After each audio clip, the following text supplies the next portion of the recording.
What if I told you that scattered across our world are creations so massive, so impossible, that they challenge everything we know about history? Monuments taller than buildings, statues larger than life, and platforms carved with precision long before modern tools existed. Tonight we journey into places where stone giants stand silently, guarding secrets that have puzzled humanity for thousands of years. From mountains to deserts, from ancient cities to underwater ruins, these wonders were built by hands we can barely imagine, and they still hold stories that refuse to be fully understood. So, settle in. Don't forget to subscribe, because even more ancient marvels are waiting to reveal their secrets. The Great Buddha of Leshan, China's cliffside colossus. Along the winding banks of the Min River in Sichuan Province, China, there exists a monument so immense that it seems almost impossible to imagine.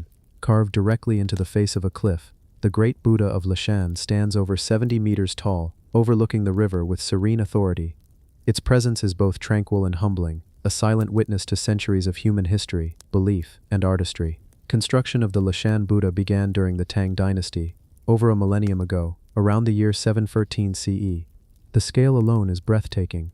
Imagine artisans working for decades, chiseling the cliff, shaping stone, and meticulously carving every detail of this colossal figure.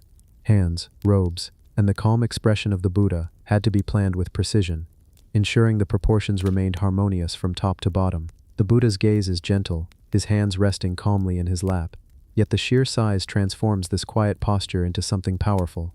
Standing at the foot of the cliff, it is easy to feel small, almost as though nature and human skill have combined to remind you of your place in the world. One of the most fascinating aspects of the Leshan Buddha is not just its size, but the engineering behind it. Carving such a massive statue directly into the cliff face required ingenious drainage systems to prevent erosion. Channels and gutters were cleverly hidden within the folds of the robes and the hair, allowing rainwater to flow away without damaging the stone. This ancient understanding of preservation continues to amaze modern engineers. And yet, despite all the planning, there were challenges that tested the patience and skill of the builders. Landslides, weathering, and the constant flow of the river below would have posed serious risks. Still, the statue stands, unchanged in its silent vigilance, a testament to human determination and ingenuity. The Great Buddha was not merely an artistic endeavor, it served a purpose, one intertwined with the lives of those who lived along the river. At the time, the Min River was treacherous for boats. Erecting the statue, some say, was an act to calm the waters, both spiritually and symbolically. Sailors, villagers, and travelers might have looked up at the Buddha's serene expression, finding reassurance that the river was under the watchful eye of a higher power. Walking around the site today, you can still feel that connection. The cliffside seems alive, the stone smooth from centuries of wind and rain, yet radiating quiet strength. The surrounding landscape enhances the majesty. The river snakes below, forested hills rise nearby, and mist often clings to the cliff, lending an ethereal quality to the scene. The Great Buddha has witnessed more than 1,000 years of history. Dynasties rose and fell, cultures evolved, and yet he remains, unchanged in posture, unchanged in presence. Pilgrims and tourists alike still climb the winding paths carved into the hillside, moving slowly, absorbing the scale and serenity of this monumental creation. Even the smaller details draw curiosity. The curls of his hair, the folds in his robes, the subtle smile on his lips, each element is carefully considered. And as you study these details, it becomes clear that this was more than a religious symbol. It was an offering of human dedication, a fusion of artistry, spirituality, and engineering. The Leshan Buddha also inspires reflection. How did Tang Dynasty artisans conceptualize such a structure? How did they manage logistics from moving stone to ensuring structural stability? And what did it feel like to labor for decades, knowing that your hands were shaping a figure that would outlast generations, touching lives you would never meet? Even now, visitors speak of a quiet calm that descends as they approach the statue. The river flows steadily below, the breeze brushes against the cliff, and the Buddha's eyes seem to follow your journey. It is as if the centuries of labor, devotion, and craftsmanship have imbued the stone with a presence, a gentle awareness that transcends time. In a world that often rushes, the Great Buddha of Leshan invites stillness. He reminds us that some creations are not meant to be hurried. They are meant to endure, to stand as silent teachers of patience, skill, and serenity. As your mind drifts alongside the contours of the statue, consider the lives touched, the prayers whispered, and the awe inspired. So, as you settle into sleep, imagine standing on that cliff, feeling the cool stone beneath your hand, gazing up at the immense figure above, and letting the quiet wisdom of centuries wash over you. The Buddha watches, calm and eternal, guiding your thoughts gently into the realm of dreams, where history, mystery, and imagination intertwine. The giant bronze charioteer, Delphi, Greece. Close your eyes for a moment and picture yourself standing on a quiet slope in Greece. The air is still, the mountain breeze cool, and scattered ruins stretch around you.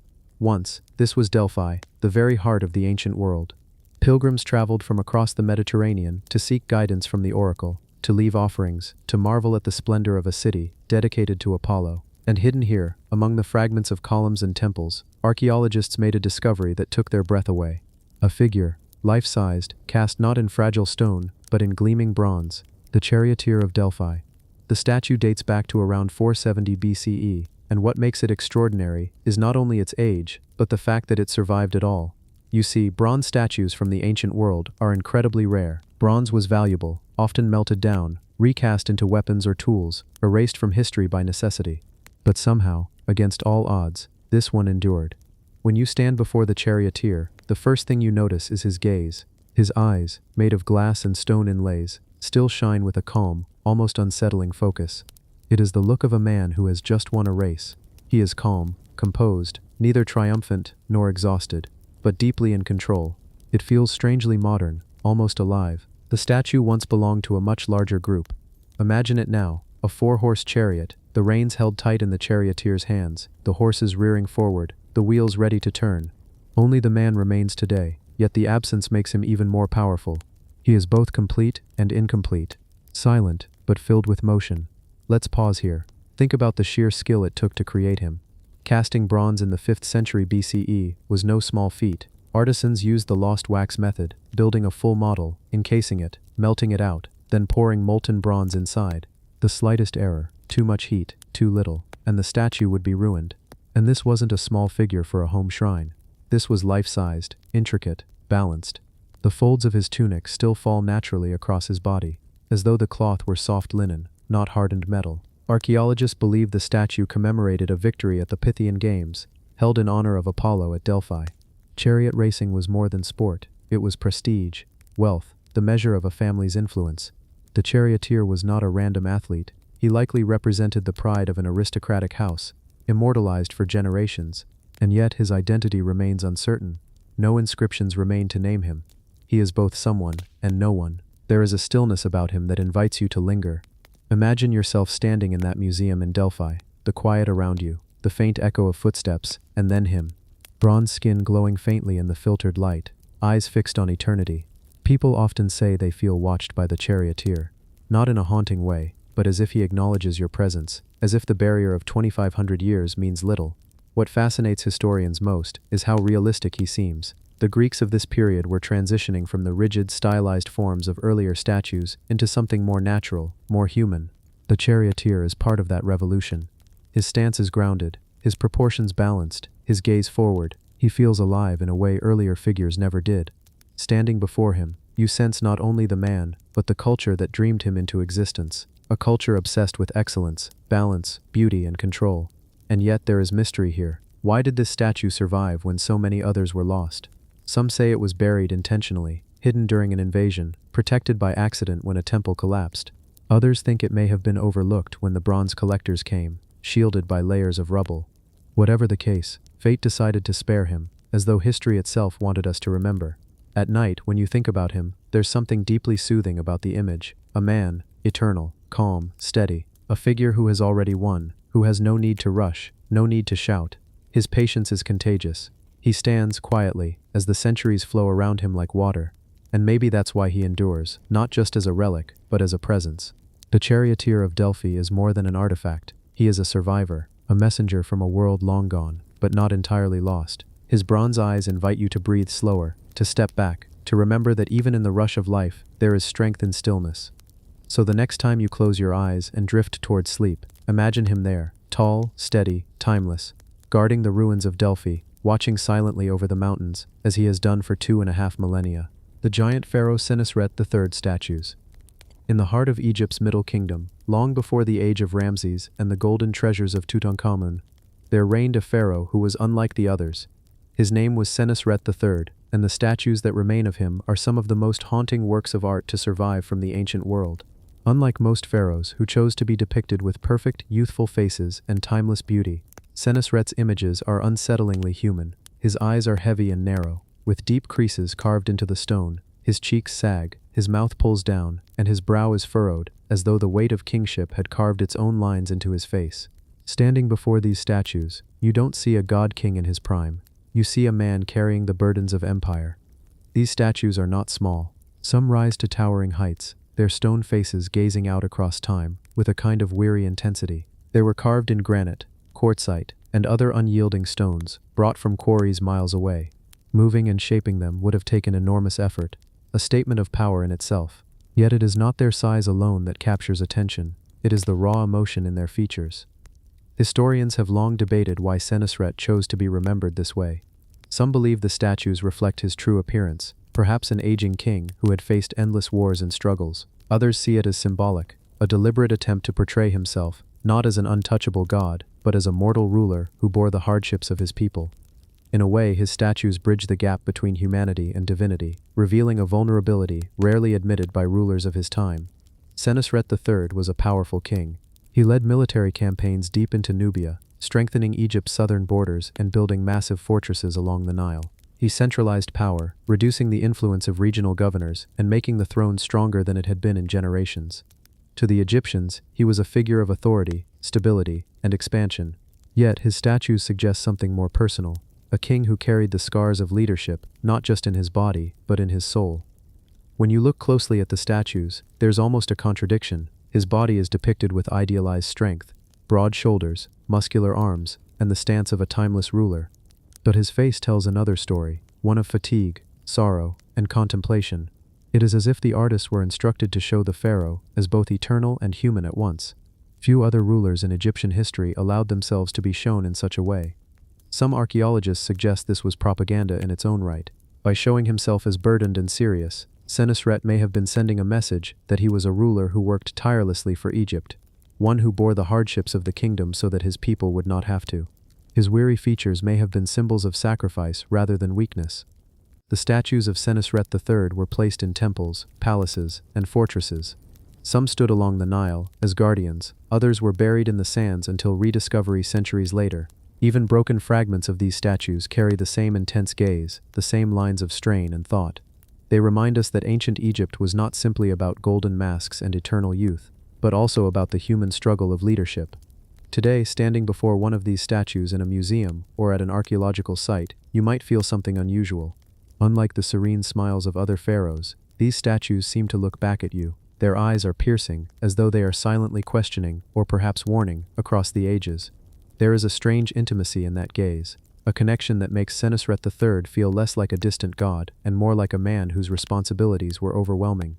The legacy of Senesret III lived on long after his reign. He became a figure of legend, worshipped as a semi-divine being in later generations. His image, carved so starkly in stone, ensured that his story would not fade. The great fortresses he built in Nubia remained. The administrative reforms he set in motion shaped Egypt for centuries, and the statues, silent and unblinking, continue to carry his memory.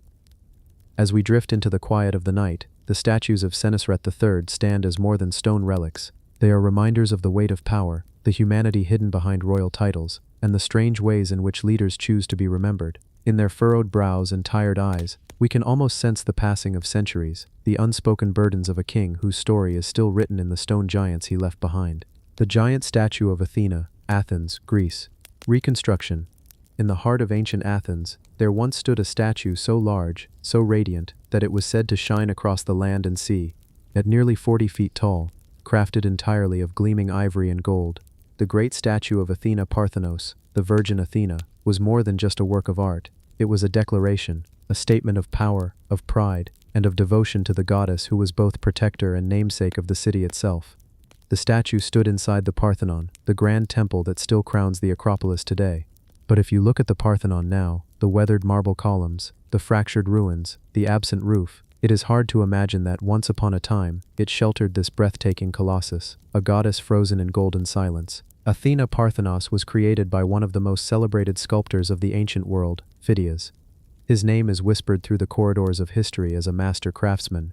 He was no mere stonecutter. He was an artist who seemed to know how to take raw material and breathe life into it. When he worked on Athena, he chose the most extravagant materials available, ivory for her flesh, and gold for her robes and armor. Thousands of pounds of precious metal covered her, shimmering in the sunlight that filtered through the temple doors. Pause for a moment and think about that. This was not simply a statue, it was a treasury, a sacred vault in the form of a goddess. Much of the gold on her body could be removed, melted down if the city needed funds. In times of war, the wealth of Athens was literally draped across the figure of its goddess. And yet, she was more than money. She was majesty. The statue's details, as recorded by ancient writers, are extraordinary. Athena stood upright, armored and proud. In her right hand she held a small statue of Nike, the goddess of victory, symbolizing that victory itself was in Athena's grasp. In her left, she carried a massive shield, decorated with carvings of mythological battles. A serpent, perhaps representing the spirit Erichthonius, coiled at her side. Her face, serene yet powerful, was framed by a grand helmet, decorated with sphinxes and griffins. She was warrior and protector, but also wisdom incarnate. And all of this, every curve, every gleam, was seen not by thousands but by millions. Pilgrims, citizens, and foreigners alike traveled to Athens to see her. To step into the Parthenon, gaze upward, and be dwarfed by the sheer scale of a goddess-made material. For the Athenians, this statue was not only art, it was the very heart of their identity. Yet here is the mystery. For something so grand, so important, so awe-inspiring, the statue no longer exists. It vanished. Not a single fragment of ivory or gold survives today. We only know of it through descriptions, through ancient copies in marble and bronze, through carvings on coins. At some point in history, perhaps in the 5th century, perhaps later, the statue was removed, or destroyed, or plundered. Some say it was carried to Constantinople, where it may have stood for centuries before being lost in fire or invasion. Others believe it was stripped of its gold during Athens' decline. Others still suggest it may never have left the Acropolis, but fell victim to the chaos of time. Whatever the case, the Athena Parthenos is gone. But the absence makes the present stronger. The mystery deepens because we are left with echoes. We can only reconstruct her through the hints that remain. A Roman copy here, a coin there, a written description from the likes of Pausanias, who marveled at her size and splendor. The Parthenon itself, built to house her, stands like an empty shell. A reminder that once, at its core, there was something even greater. And what makes this mystery even more haunting is the aura of the statue's meaning. Athena was not just a goddess, she was the soul of Athens. Her image dominated coins, shields, and murals. She represented wisdom, courage, and civilization itself. To lose her statue was, in some sense, to lose the physical heart of the city. Think of the scale of devotion it required to build her in the first place. The ivory would have been imported from far away, perhaps from Africa. The gold would have been mined from across the empire. Craftsmen, artisans, and priests worked tirelessly, day and night, to create a goddess worthy of worship. Every gleam of gold was a gleam of pride. Every detail of carving was a statement of identity. Now think of the silence left behind. You walk into the Parthenon today. If you could step inside, it is empty. Sunlight falls across bare marble. The floor is cracked. The once brilliant walls are worn by centuries of wind and rain. The goddess is gone. And yet, strangely, you can still feel her. Tourists and historians alike speak of the strange presence that lingers within the Parthenon ruins, a sense of grandeur that no ruin should carry. It's as though, even in her absence, Athena remains. Some archaeologists have even attempted to reconstruct her in digital form. Virtual models, museum replicas, scaled-down copies. They try to bring her back, to show us what she must have looked like. And yet, the truth is, no reconstruction can quite capture the feeling of seeing a 40-foot goddess in gleaming gold and ivory, lit by torches, surrounded by the prayers and offerings of 1,000 Athenians. Perhaps it's better that way. Perhaps the mystery is stronger than the memory. Because when you think of the Athena Parthenos, you're not just thinking of a statue, you're thinking of the height of Athens, a city at its peak, bold and wealthy, defining democracy, philosophy, theater, art and war, all of that condensed into one figure, one woman, one goddess of stone, ivory and gold. What happened to her? We may never know, but her story lingers, like the whisper of a voice across centuries. The giant Achaemenid statues, Persepolis stone guardians. In the dry golden heart of Iran lies the city of Persepolis. Today it is a ruin, broken columns rising from the earth, shattered stairways carved with fading reliefs, the ghosts of palaces now open to the sky. But nearly 2,500 years ago, this was no ruin. It was the jewel of the Achaemenid Empire, the ceremonial capital of kings who ruled the largest empire the world had ever seen. Here, on a grand terrace overlooking the plains, the kings of Persia built a palace complex so vast, so detailed, and so symbolic that its very stones were meant to speak of their authority. And guarding the entrance to this imperial wonder were colossal statues, towering guardians carved from stone. These were not merely decorations, they were meant to intimidate, to inspire awe, to declare to every visitor that they were stepping into the heart of an empire where kings ruled not by chance but by divine right. The most famous of these statues still lingers today, the Gate of All Nations, a massive structure, once approached by long staircases, flanked on both sides by colossal stone guardians, part bull, part eagle, part human, hybrid creatures, sculpted in intricate detail, with feathered wings stretching across their backs and crowns upon their heads. These were Lamassu-like figures, borrowed and reimagined from Mesopotamian tradition, but made uniquely Persian. They carried the weight of both protection and power. As you passed between them, you were symbolically leaving the ordinary world and entering the space of kings, a world closer to the gods. Now picture how it must have looked in its prime. The statues were not bare gray stone, as they are now. They were painted in vivid colors, blues, reds, golds. The carved beards would have shimmered with pigments, the wings would have seemed alive with brightness. The stone giants, now weathered and cracked, once glowed with a divine radiance. Persepolis itself was a city designed to astonish. Built by Darius the Great around 518 BCE, expanded by his successors, it was not the seat of daily government, but the stage of empire. It was where kings received tribute from the farthest corners of their domain, from India to Egypt, from Babylon to the steppes. Reliefs carved into the stairways of Persepolis show delegations bringing gifts, camels, gold, textiles, rare animals, weapons, even thrones, all climbing the staircases under the watchful eyes of the statues. The guardians were silent witnesses to this global assembly. Year after year, they stood watch as emissaries bowed before the Persian kings. They saw Alexander the Great arrive in conquest. They saw fire consume the palaces, leaving Persepolis in ruins. They endured centuries of neglect, earthquakes, erosion, and looting. Yet they still stand, though battered, though scarred. And here lies the mystery. Why were such colossal figures made in the first place? Why guard the gates of Persepolis with stone creatures so massive, so detailed, that their construction must have consumed extraordinary effort? Some archaeologists say it was pure symbolism, a show of strength. Others believe it was spiritual protection, a continuation of ancient Near Eastern traditions, where hybrid beings guarded doorways, temples, and palaces. But there's also the sense that these statues were meant to endure beyond time, that they were not simply guardians of a place, but guardians of memory.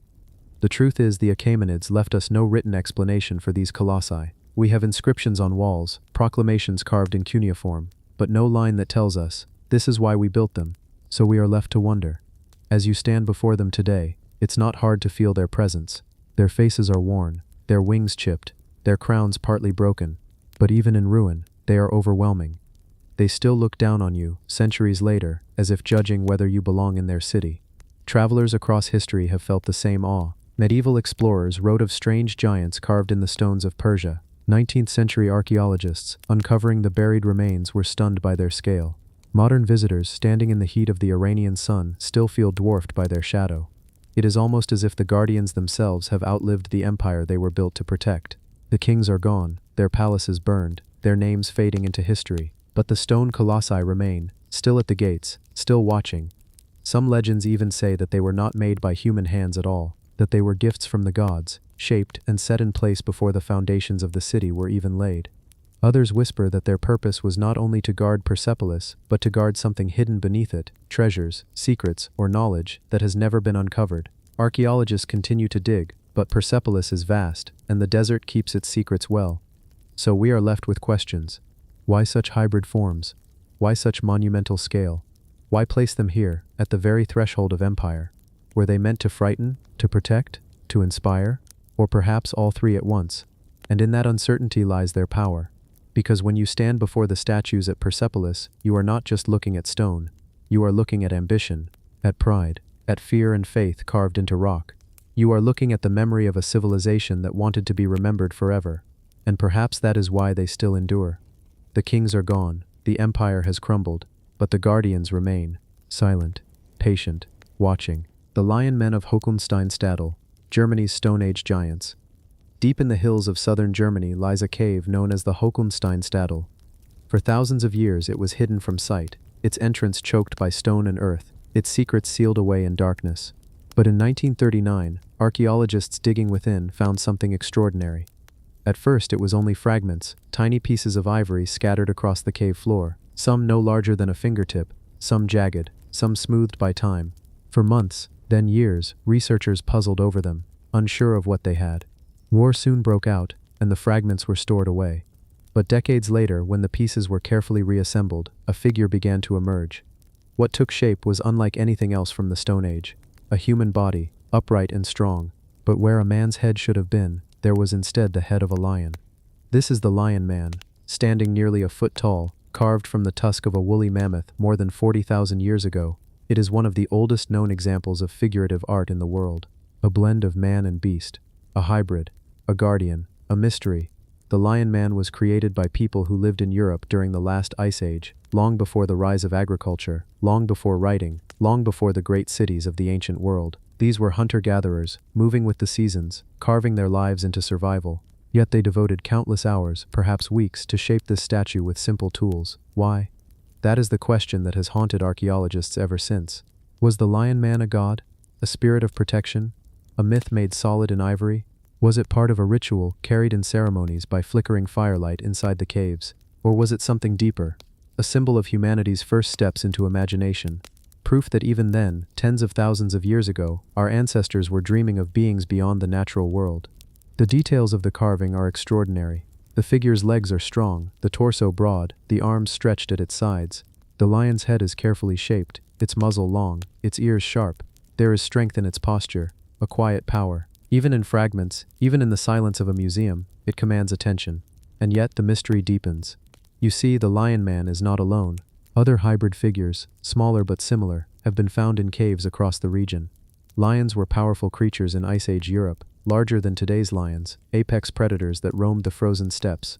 For early humans, they were both a threat and a symbol of majesty. To merge a man with a lion was perhaps to imagine a being that carried the intelligence of humans and the strength of the greatest predator. But why carve it at all? Why spend so much precious time creating a statue, when survival was already so difficult? Some scholars believe the Lion Man was a shamanic figure, an image of transformation. In rituals, shamans were thought to cross boundaries, to take on animal forms, to move between worlds. The Lion Man may have been the representation of such a journey. Others think it was a totem, a protector of the tribe. Carried into ceremonies, it may have been placed at the center of gatherings, a silent witness to prayers and chants. A reminder that humans were not alone in the world, but part of a greater, more mysterious order. And there are those who whisper that the Lion Man was not only a symbol but a memory, a remembrance of something older still, of beings half human, half animal, who walked in the dreams and myths of the earliest people. We cannot know for sure. What we do know is that the Lion Man was carved from mammoth ivory, one of the hardest, most unforgiving materials of its time. Each groove, each line was cut with painstaking effort. It must have taken more than 400 hours of work to create. That means the carver, or perhaps several carvers, devoted weeks of their life to this one figure. It was not made casually, it was not made quickly, it was made with devotion. The Hohenstein-Stadel cave itself adds to the mystery. Even today, standing within its cool, shadowed chambers, you can feel a kind of hush. Imagine the flicker of firelight dancing on its walls, the echo of voices chanting in the dark. Imagine the Lion Man placed at the center, its strange form glowing in the orange light, its lion's face gazing back at the people who made it. Did they ask it for guidance? Did they fear it? Did they see it as a god? Or as something beyond gods, a spirit of the wild, of the hunt, of survival itself? The Lion Man is not just art, it is belief carved in ivory. It is proof that even at the dawn of humanity, we were storytellers, that we reached beyond what we could see, to imagine beings greater than ourselves. And here is the quiet truth.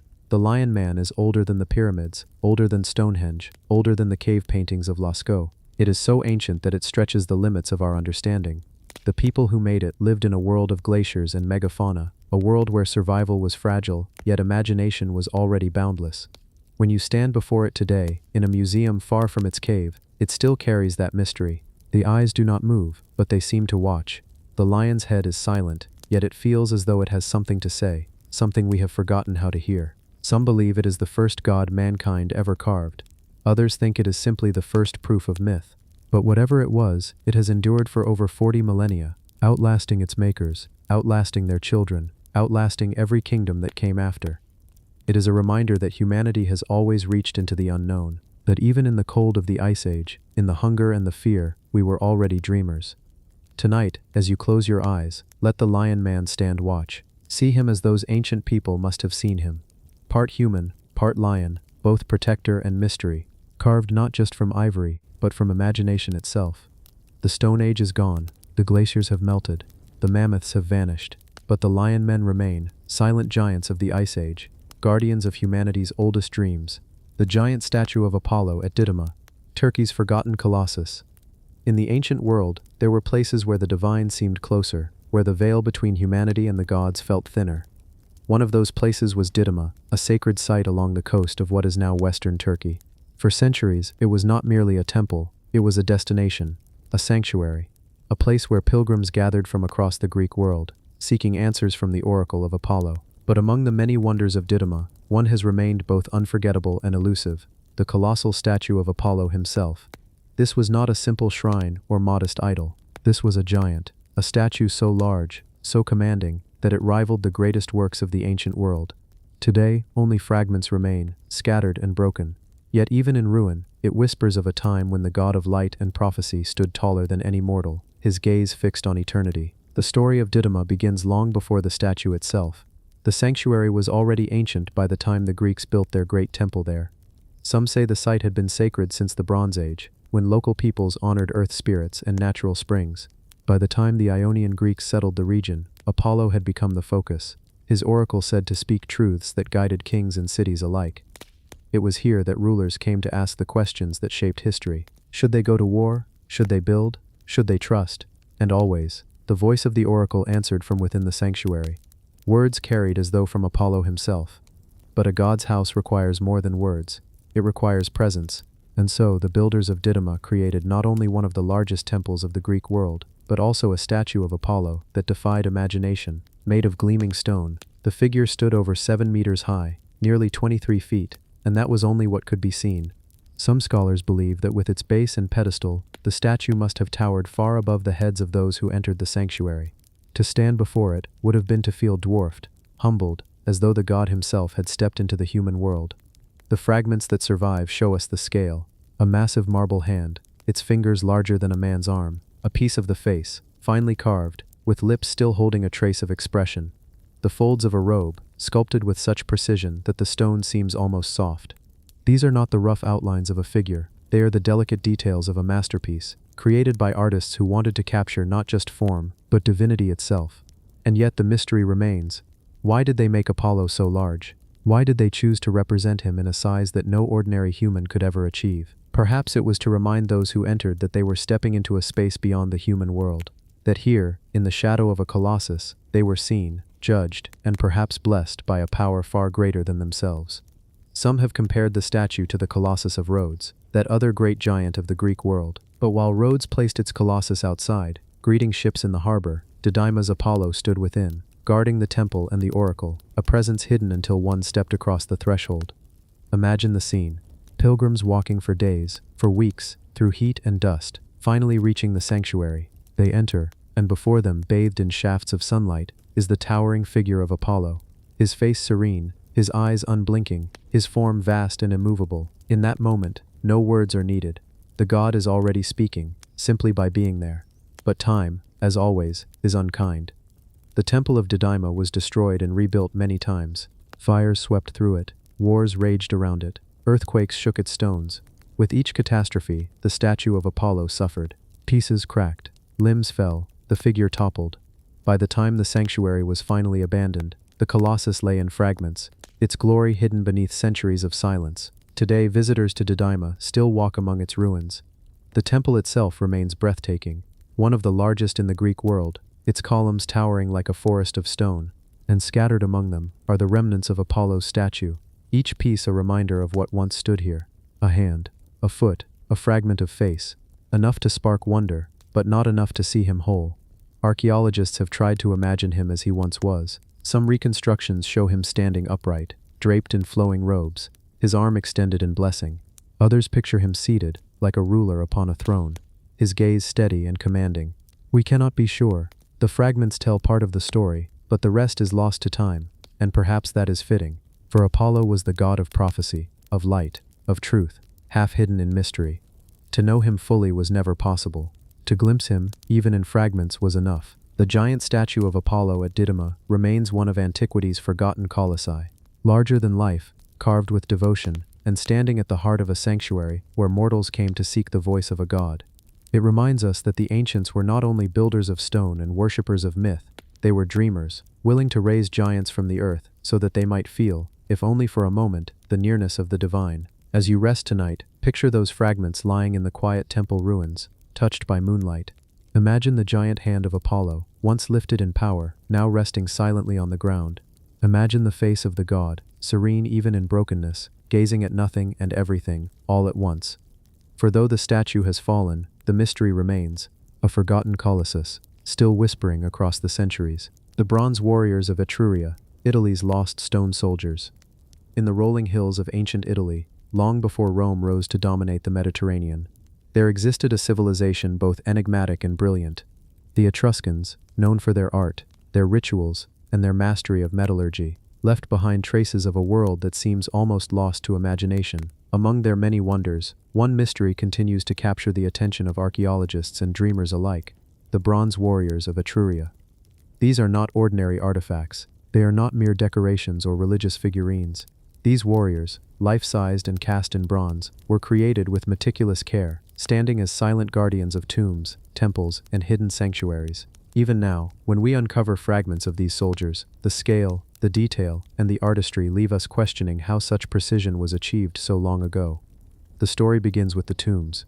In the Etruscan necropolises of Tarquinia, Cerveteri, and Volce, deep underground, archaeologists found chambers adorned with murals, painted frescoes, and, most mysteriously, remnants of bronze statues. These warriors are unlike anything that followed in later Roman art. Their posture is both imposing and lifelike, each muscle, each expression captured with a care that suggests a profound understanding of human anatomy. Some stand with shields raised, as if ready to defend their tombs even in death. Others grip spears that seem impossibly heavy, yet the bronze captures the tension in their arms as though frozen mid-stride. It is difficult not to imagine them walking, patrolling, alive in some parallel dimension where time does not exist. What adds to the mystery is their sheer scale. These statues are often larger than life, far taller than the average person of their time. Some scholars speculate that they were meant to impress, to intimidate intruders, or perhaps even to symbolize the power of the individuals buried beneath their watchful gaze. But the truth remains unknown. Were these guardians purely ceremonial, or did they serve some forgotten ritual purpose, perhaps meant to protect souls in the afterlife? The technique used to create them adds another layer of wonder. The lost wax casting method, which the Etruscans perfected, allowed them to create bronze figures with incredible detail. But these statues were not merely utilitarian, they were monumental. Imagine the effort required to cast such a large figure in bronze, to pour molten metal into molds that had to hold under tremendous heat, and then to polish, assemble, and transport the finished statue. Each one represents months, perhaps years of labor. And yet, despite this craftsmanship, there is something almost magical about the warriors. Their eyes, often inlaid with stone or precious metals, seem to follow you as you move through the tombs. The tilt of a head, the curve of a lip, the stance of a hand, all combine to create an impression that these figures are not simply statues, but sentinels, aware of your presence. Archaeologists continue to debate the purpose of these guardians. Some suggest they were votive offerings, presented to honor the dead or appease the gods. Others argue they were symbolic protectors, intended to shield the tombs from grave robbers or spiritual threats. The Etruscans themselves left no written explanation. Their language, only partially deciphered, offers little insight into why these warriors were made, or what they were meant to achieve.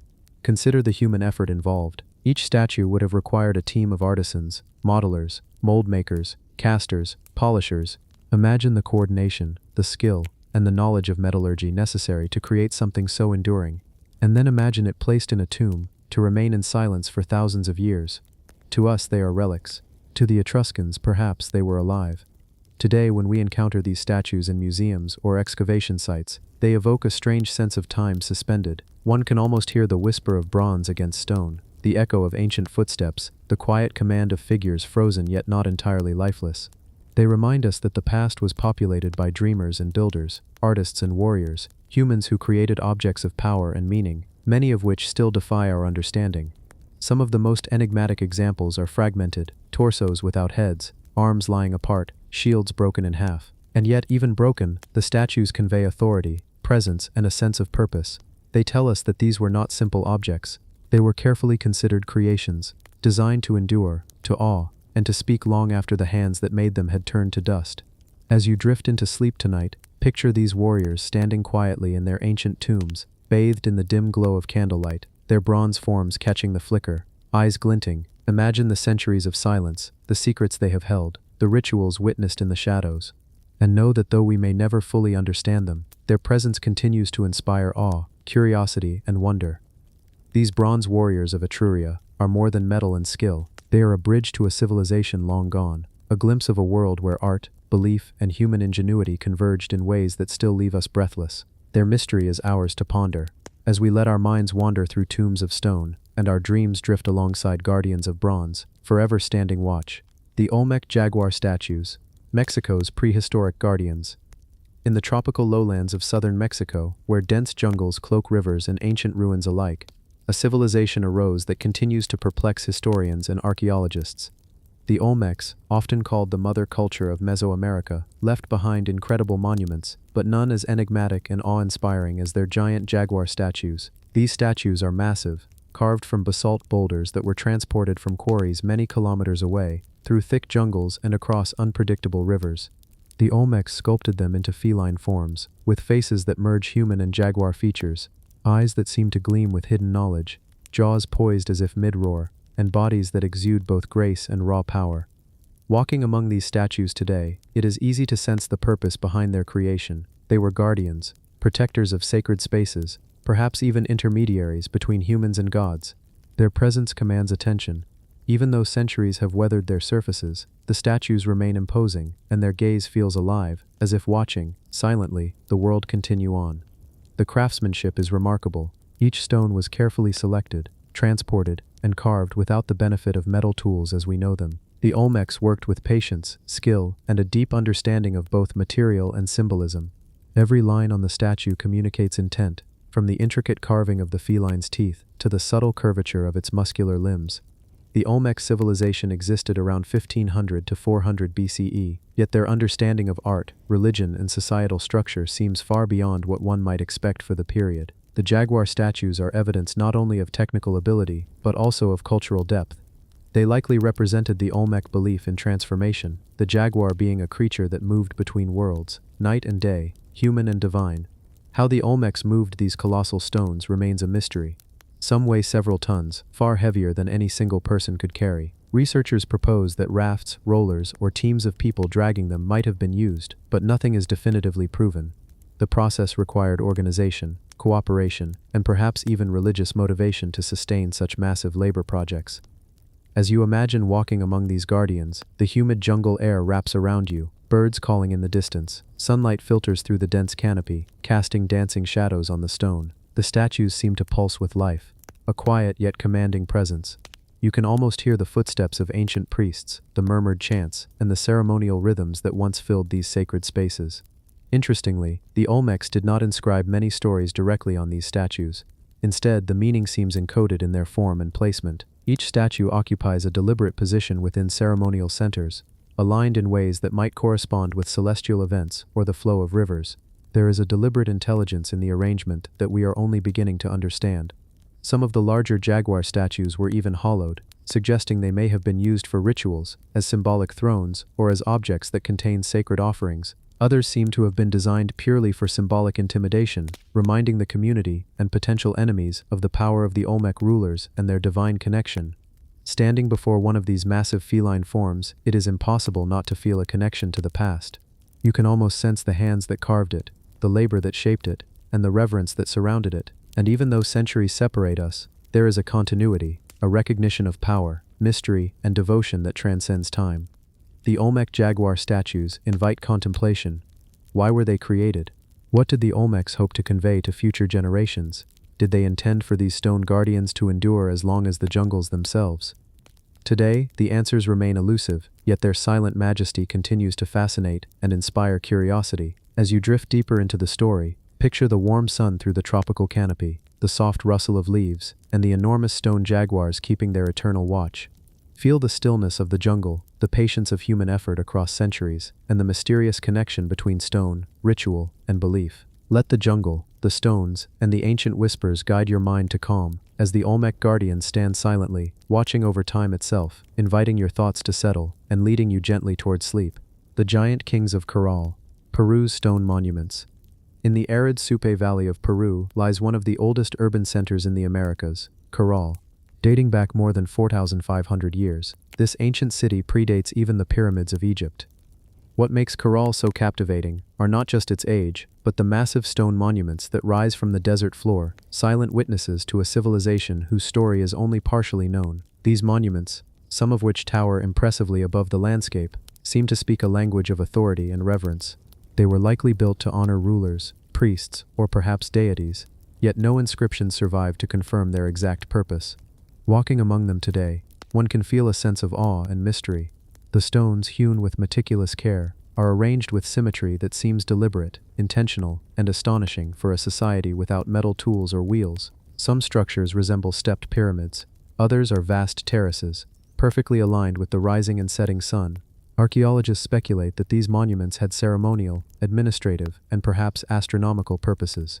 The largest of them may have been built as symbols of power, to elevate rulers both physically and metaphorically above the people, reinforcing the presence of authority across the city. The construction of these massive stone structures remains a marvel. Blocks of stone were quarried, transported, and assembled with precision that defies expectation. How did the Caral builders manage this without advanced technology? Some stones weigh several tons, yet they were carefully lifted and positioned. The effort required coordination, ingenuity, and an understanding of material that seems astonishing for a city that flourished thousands of years ago. Walking through the ruins, one can almost imagine the daily life of Caral's inhabitants. The bustling plazas, the scent of cooking fires, the sound of sandals on stone terraces. These monuments were central to the city, not just physically, but socially and spiritually. They were the stage upon which ceremonies were held. Leaders were honored, and the rhythms of life played out in connection with the natural and celestial world. One striking feature is the city's integration of monumental architecture with residential and communal spaces. It's as though the builders understood the importance of harmonizing human activity with the imposing presence of stone giants.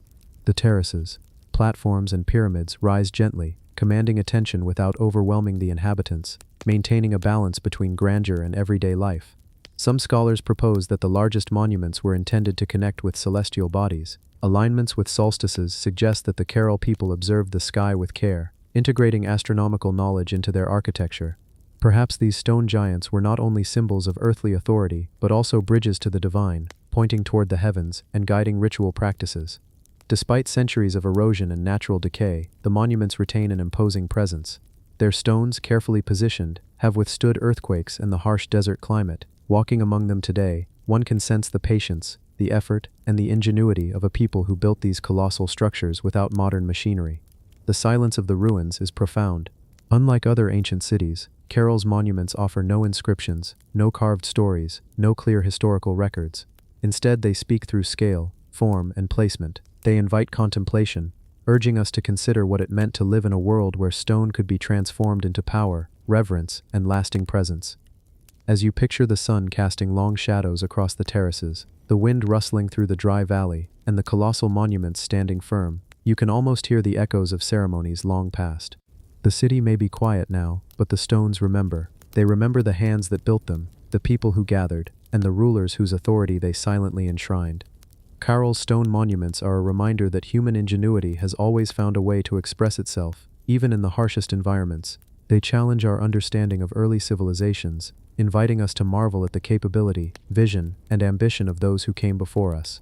Let your mind wander among these terraces and pyramids. Feel the stillness of the Supe Valley, the weight of the stone beneath your gaze, and the quiet majesty of human achievement that has endured millennia.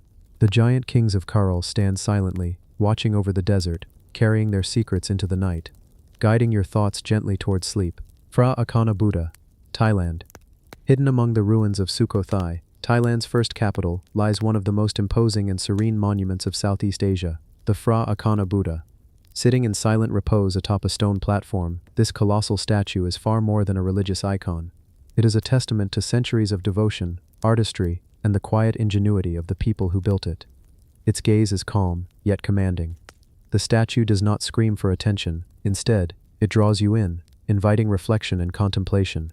As you approach, the scale becomes evident. The Buddha is larger than life, yet there is a remarkable harmony in its proportions, as though the sculptors understood the rhythm of human perception long before modern design principles existed. The name Fra Akana translates loosely as the one who is not afraid, and indeed, there is a sense of quiet strength emanating from the statue. Surrounded by ruins of temples, crumbling stairways, and the remnants of ancient walls, the Buddha sits as a guardian of memory, silently watching over the centuries. The surrounding landscape, the gentle slopes, scattered trees, and occasional shrines, adds to the meditative atmosphere, making it easy to imagine the soft chants of monks echoing through the air long ago. Construction of Fra Akana remains a mystery. The statue is carved from laterite and stucco, but the techniques used to create such a massive, detailed figure without modern tools are remarkable. The hands, fingers, and facial features exhibit a precision that suggests not only skill but deep care. Every curve, every line, every subtle angle was chosen to inspire serenity, to offer a human connection even across centuries. Around the statue lie fragments of smaller figures, pillars, and stone relics that hint at a much larger complex. Archaeologists believe that this site was part of a greater ceremonial area where rituals, offerings, and perhaps festivals took place.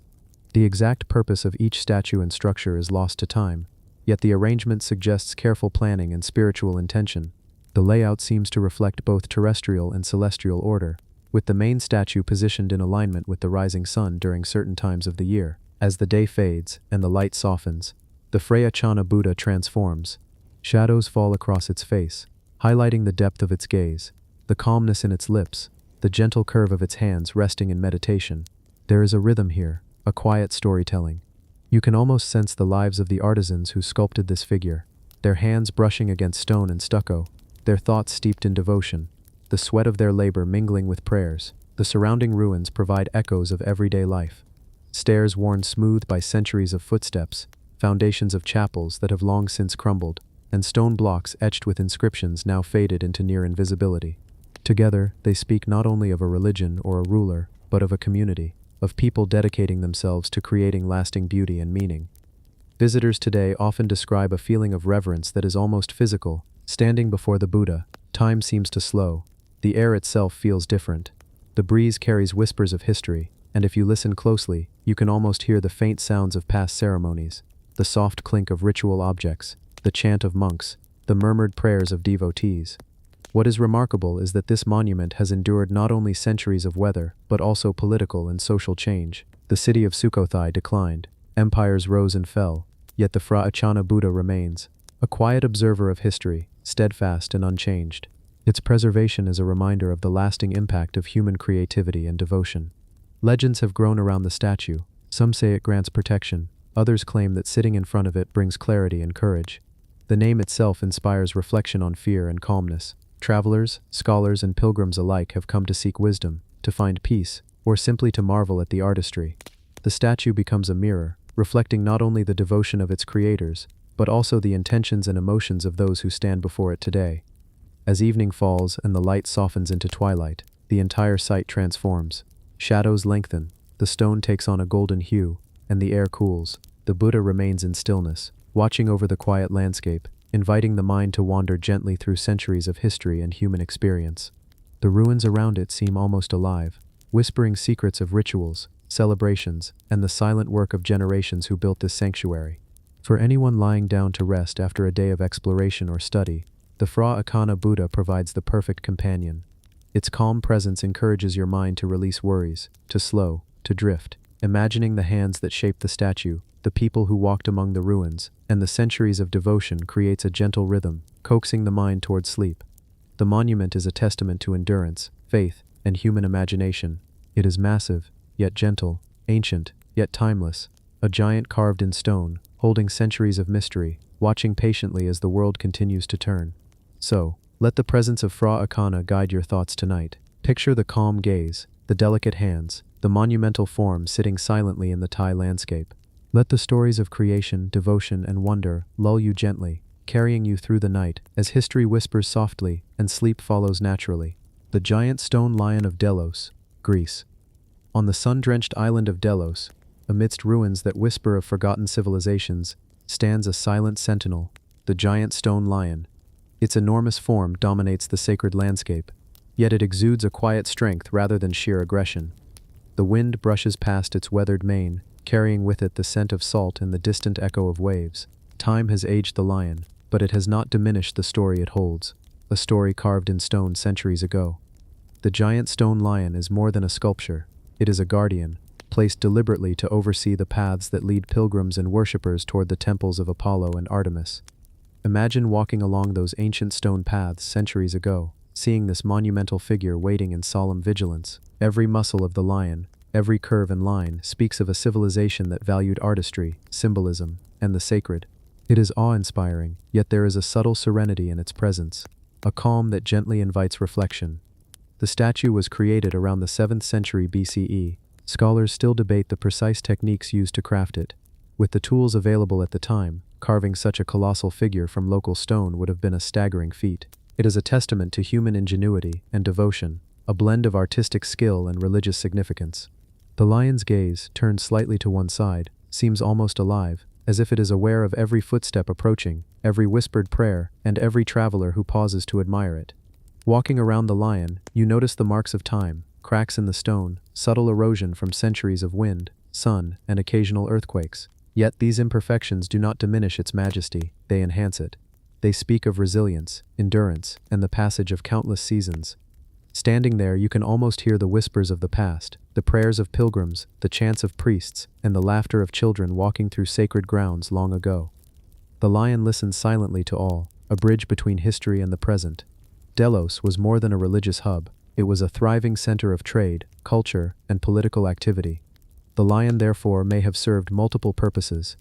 It was a guardian of the sacred, a symbol of civic pride, and perhaps a subtle warning to those who would enter the holy precinct without respect.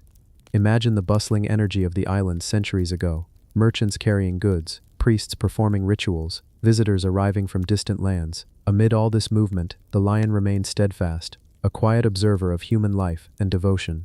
The artistry is remarkable. Every detail, from the sharpness of its claws to the flowing lines of its mane, conveys precision and care. The sculptors were not merely crafting a stone figure.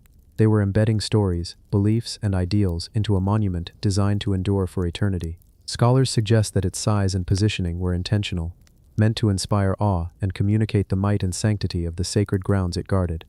Legends surround the lion. Some say that its gaze could ward off evil. Others claim that standing before it brings a sense of calm, a quiet reassurance, as if the statue itself offers protection. Perhaps it is the centuries of reverence that give it this aura. Or perhaps it is simply the weight of history, the silent accumulation of human devotion etched into stone. The giant stone lion invites introspection. It encourages the mind to wander, to reflect on civilizations long past, and on the hands that carved, shaped, and positioned it with such care. Imagine the sculptors laboring under the sun, using chisels and tools to coax form and life from the stone. Picture the precision required to create proportions that convey both power and serenity. Every strike of the chisel was a decision, a statement, and a commitment to legacy. As the day fades and the sun casts long shadows across the ruins, the lion's presence becomes almost meditative. Its shadow stretches along the ancient paths, blending with the warm glow of the Aegean evening. You can imagine the island alive with ritual sounds, the beating of drums, the chanting of prayers, the soft rustle of garments, while the lion stands silent and eternal, witnessing all with unwavering attention. Consider the symbolism. A lion guarding sacred temples is not unique to Delos. Lions have been revered across civilizations for their courage, power, and protective qualities. Yet this lion's scale and placement are extraordinary. Its role was not just symbolic, it was functional. A sentinel, ensuring that the sanctity of the sacred precinct remained intact. In this way, it bridges the spiritual and the tangible, connecting human belief with the physical world. Over centuries, the island's importance shifted. Trade routes changed, empires rose and fell, and Delos eventually became less central. Yet the lion remained. Its silent presence reminds us of the impermanence of human affairs, and the permanence of art, devotion, and memory. It is as if the lion itself is a historian, recording the ebb and flow of life on the island with its unwavering gaze. As night descends, the Aegean waves glitter under the moonlight, and the lion casts its long shadow over the ruins. The gentle lapping of water, the rustle of leaves, and the distant cry of seabirds create a soothing soundscape. The statue's quiet majesty encourages the mind to slow, to drift gently into contemplation, and to imagine the ancient world as it once was, vibrant, sacred, and alive with stories that the lion silently preserves. In this serene setting, the giant stone lion becomes more than a sculpture. It is a companion for reflection, a keeper of ancient wisdom, and a gentle guide into a contemplative state. As your thoughts meander along its carved form, you can feel the weight of history, the patience of stone, and the quiet persistence of human creativity. The lion's gaze, eternal and unwavering, reminds us that while civilizations rise and fall, the echoes of their ambition and reverence can endure through time. And so, as you let your eyes grow heavy and your mind drift, the giant stone lion of Delos continues its eternal watch, bridging centuries with silent grace, whispering stories of devotion, artistry, and the timeless pursuit of leaving a mark that can withstand the passage of millennia. The Tiahuanaco statues, Bolivia's mysterious guardians. High on the windswept altiplano of Bolivia, where the sky stretches endlessly and the earth feels ancient beneath your feet, stand the silent sentinels of Tiahuanaco. These statues, carved from stone so massive it still baffles modern engineers, rise from the earth like echoes of a civilization that time has almost forgotten. Their eyes, worn by centuries of wind and sun, seem to gaze not at the present, but into the distant past, observing the flow of generations that have walked around them, wondering about their purpose.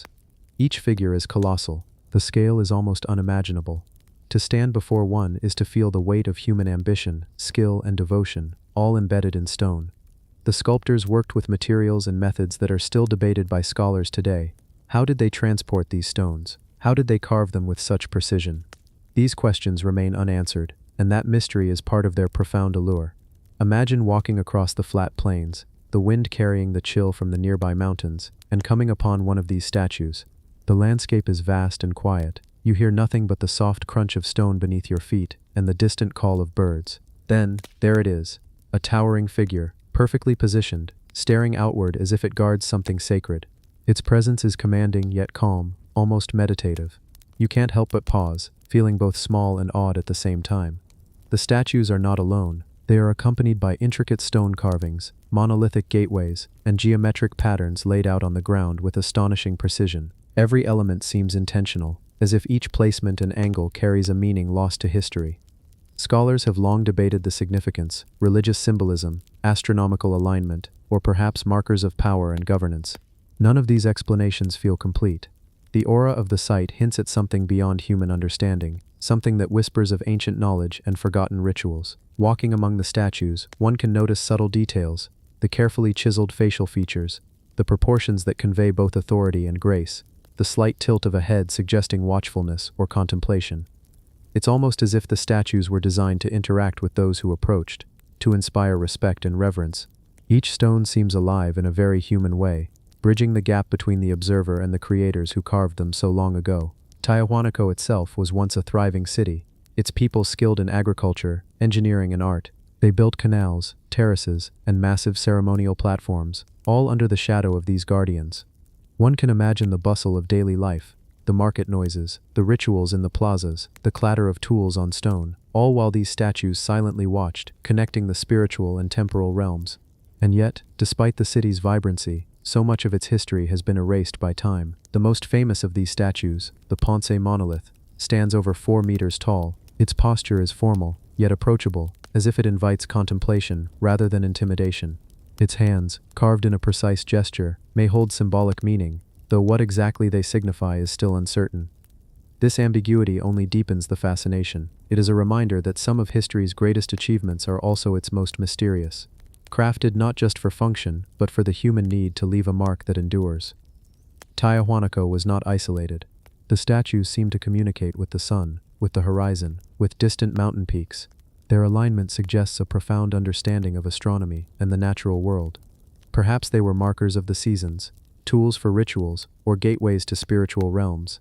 Standing in their shadows, one can sense the deliberate thought behind their placement, a choreography of stone and sky that hints at knowledge that we have only begun to glimpse. There is also the mystery of construction. Moving stones weighing several tons across vast plains without modern machinery is still puzzling. Scholars propose methods ranging from wooden sledges to rolling techniques, yet none fully explain the elegance and precision of the final arrangements. It leaves you wondering not only about their physical construction, but about the intellectual and spiritual vision that guided their creation. At sunset, the altiplano glows with soft pinks and oranges, casting long shadows from the statues across the plains. The air grows cooler, and the silence deepens. Standing there, it's easy to imagine the ceremonial chants, the processions, and the reverence of the people who built these figures. The statues themselves seem to take on a quiet life, guardians not just of a place but of memory, history, and human ambition. As darkness approaches, the vast expanse of Tiahuanaco becomes almost dreamlike. The stars emerge in patterns that the ancient people might have recognized, mirrored by the alignments of the stones below. Each statue, each monolith, seems to hum with the collective energy of those who came before, a soft whisper carried on the wind. The place becomes a meditation, a bridge between past and present, between human curiosity and the eternal mysteries of the world.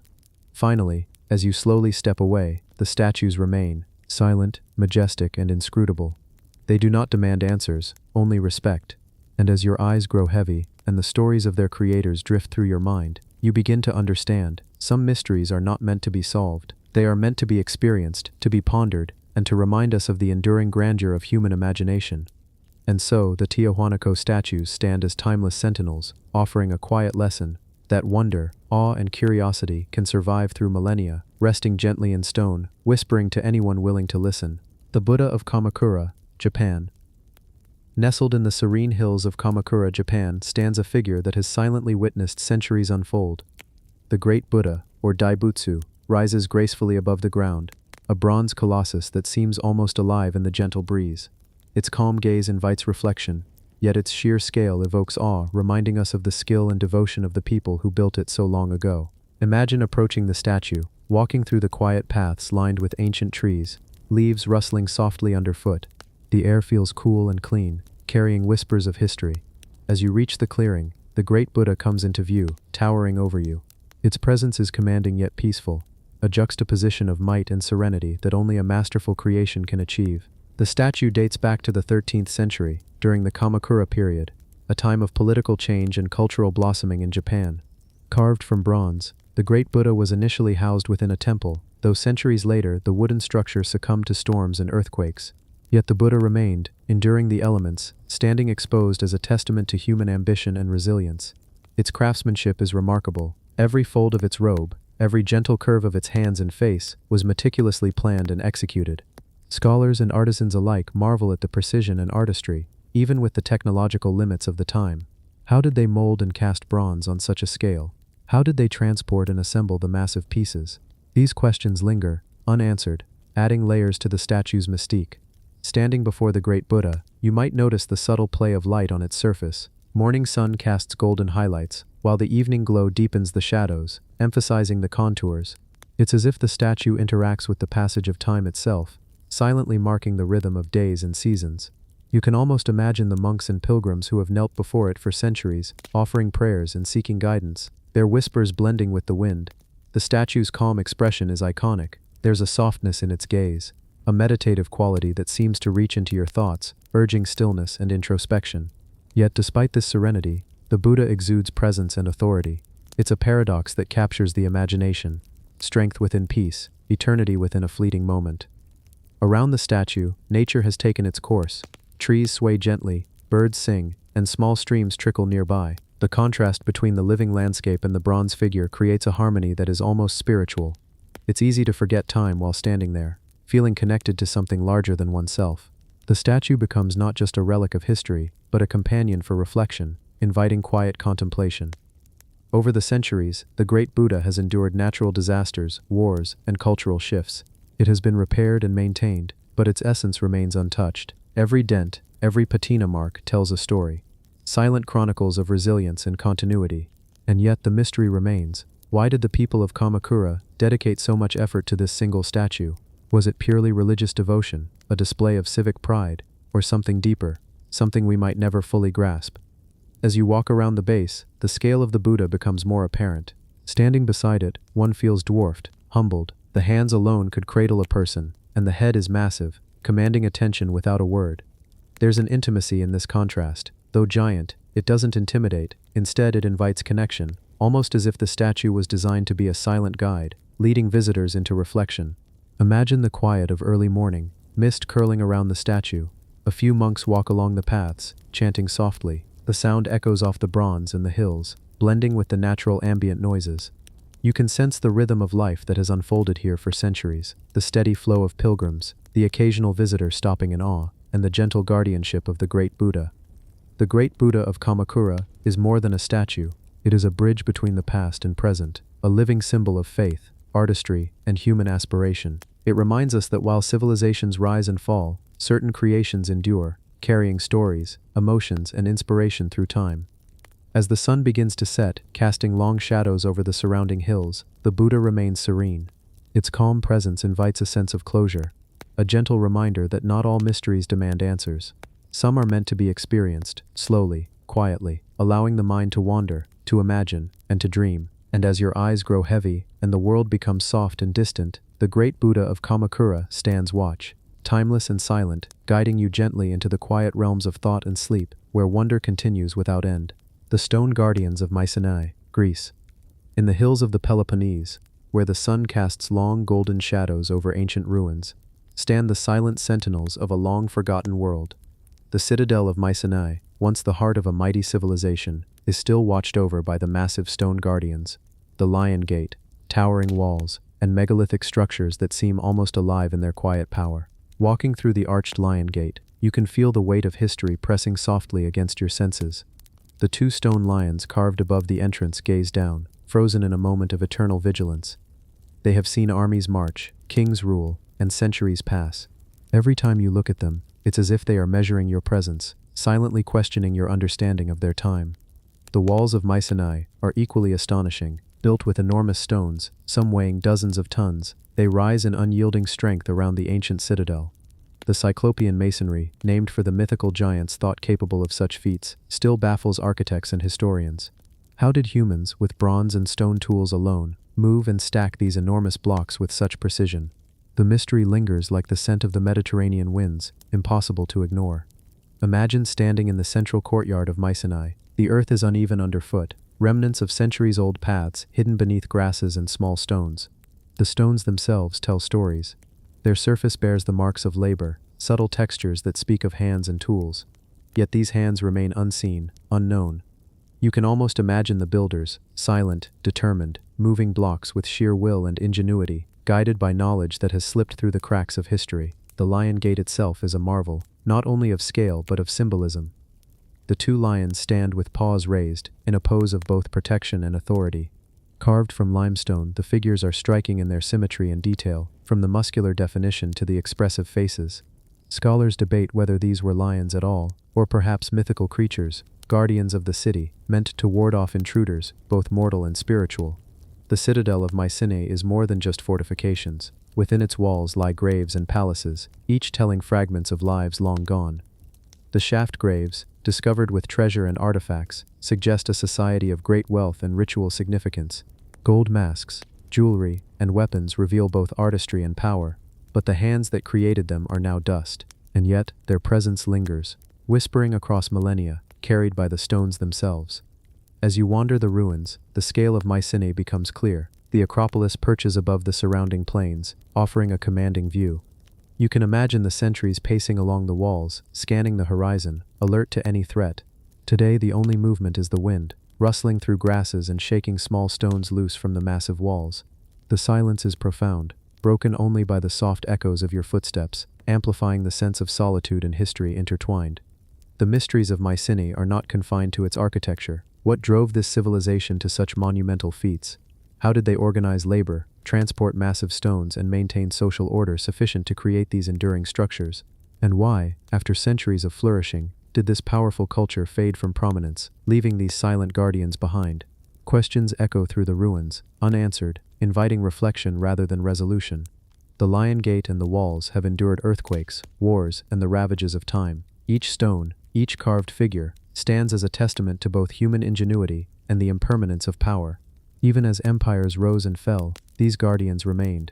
There is a strange comfort in this, reminding us that while civilizations may vanish, their creations can persist, bearing witness to the past long after names are forgotten. At sunset, the stones glow warmly in the golden light. Shadows lengthen, tracing the contours of walls and the lions' forms. The scene feels almost sacred, a pause in the continuum of time. You can imagine the people of Mycenae returning home after a long day, leaving the citadel in the guardian's care, unaware that centuries later, travelers and dreamers like you would still walk these grounds, absorbing its silent lessons. There is humor, too, in imagining these ancient giants. Perhaps they were protective yet slightly intimidating neighbors, scolding the unwary intruder with their stone expressions. Or maybe they were the pride of the city's sculptors, who chuckled as they imagined future generations marveling at their work.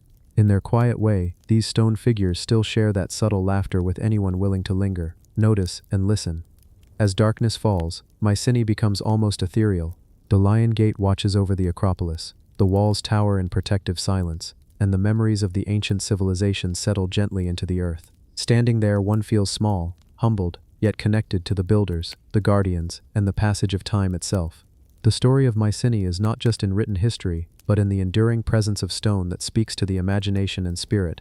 So as you drift, letting your thoughts wander among these ancient guardians, the stones themselves seem to murmur softly, reminding us that some mysteries are not meant to be solved, only experienced. And with each passing minute, as the mind grows calm, and the world outside fades, the stone guardians of Mycenae continue their eternal vigil, silent, majestic, and infinitely patient. The Nana Ziggurat statues, Iraq. Deep in the heart of ancient Mesopotamia, near the banks of the Euphrates, rise the silent titans of the Nana Ziggurat, and its accompanying statues, guardians of a civilization that shaped the very idea of cities, law, and writing. Imagine the sheer scale of the ziggurat itself, massive terraces, stacked like steps to the heavens, built with countless mud bricks, each one a piece of human ambition frozen in time. Walking toward the site, even today, you can feel a presence, almost as if the air itself remembers the prayers and footsteps of those who once walked these terraces. The ziggurat was dedicated to Nana, the moon god, and the surrounding statues, some towering, some smaller but no less imposing, were meant to honor, to protect, and to awe.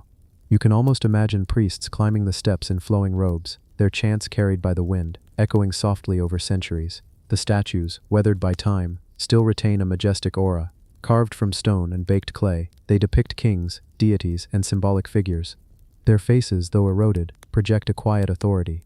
Some scholars believe these figures were meant to bridge the human and the divine, to remind citizens of the power that watched over them. And yet, standing before them now, you notice small imperfections, the gentle irregularities that hint at the very human hands that created these monumental works.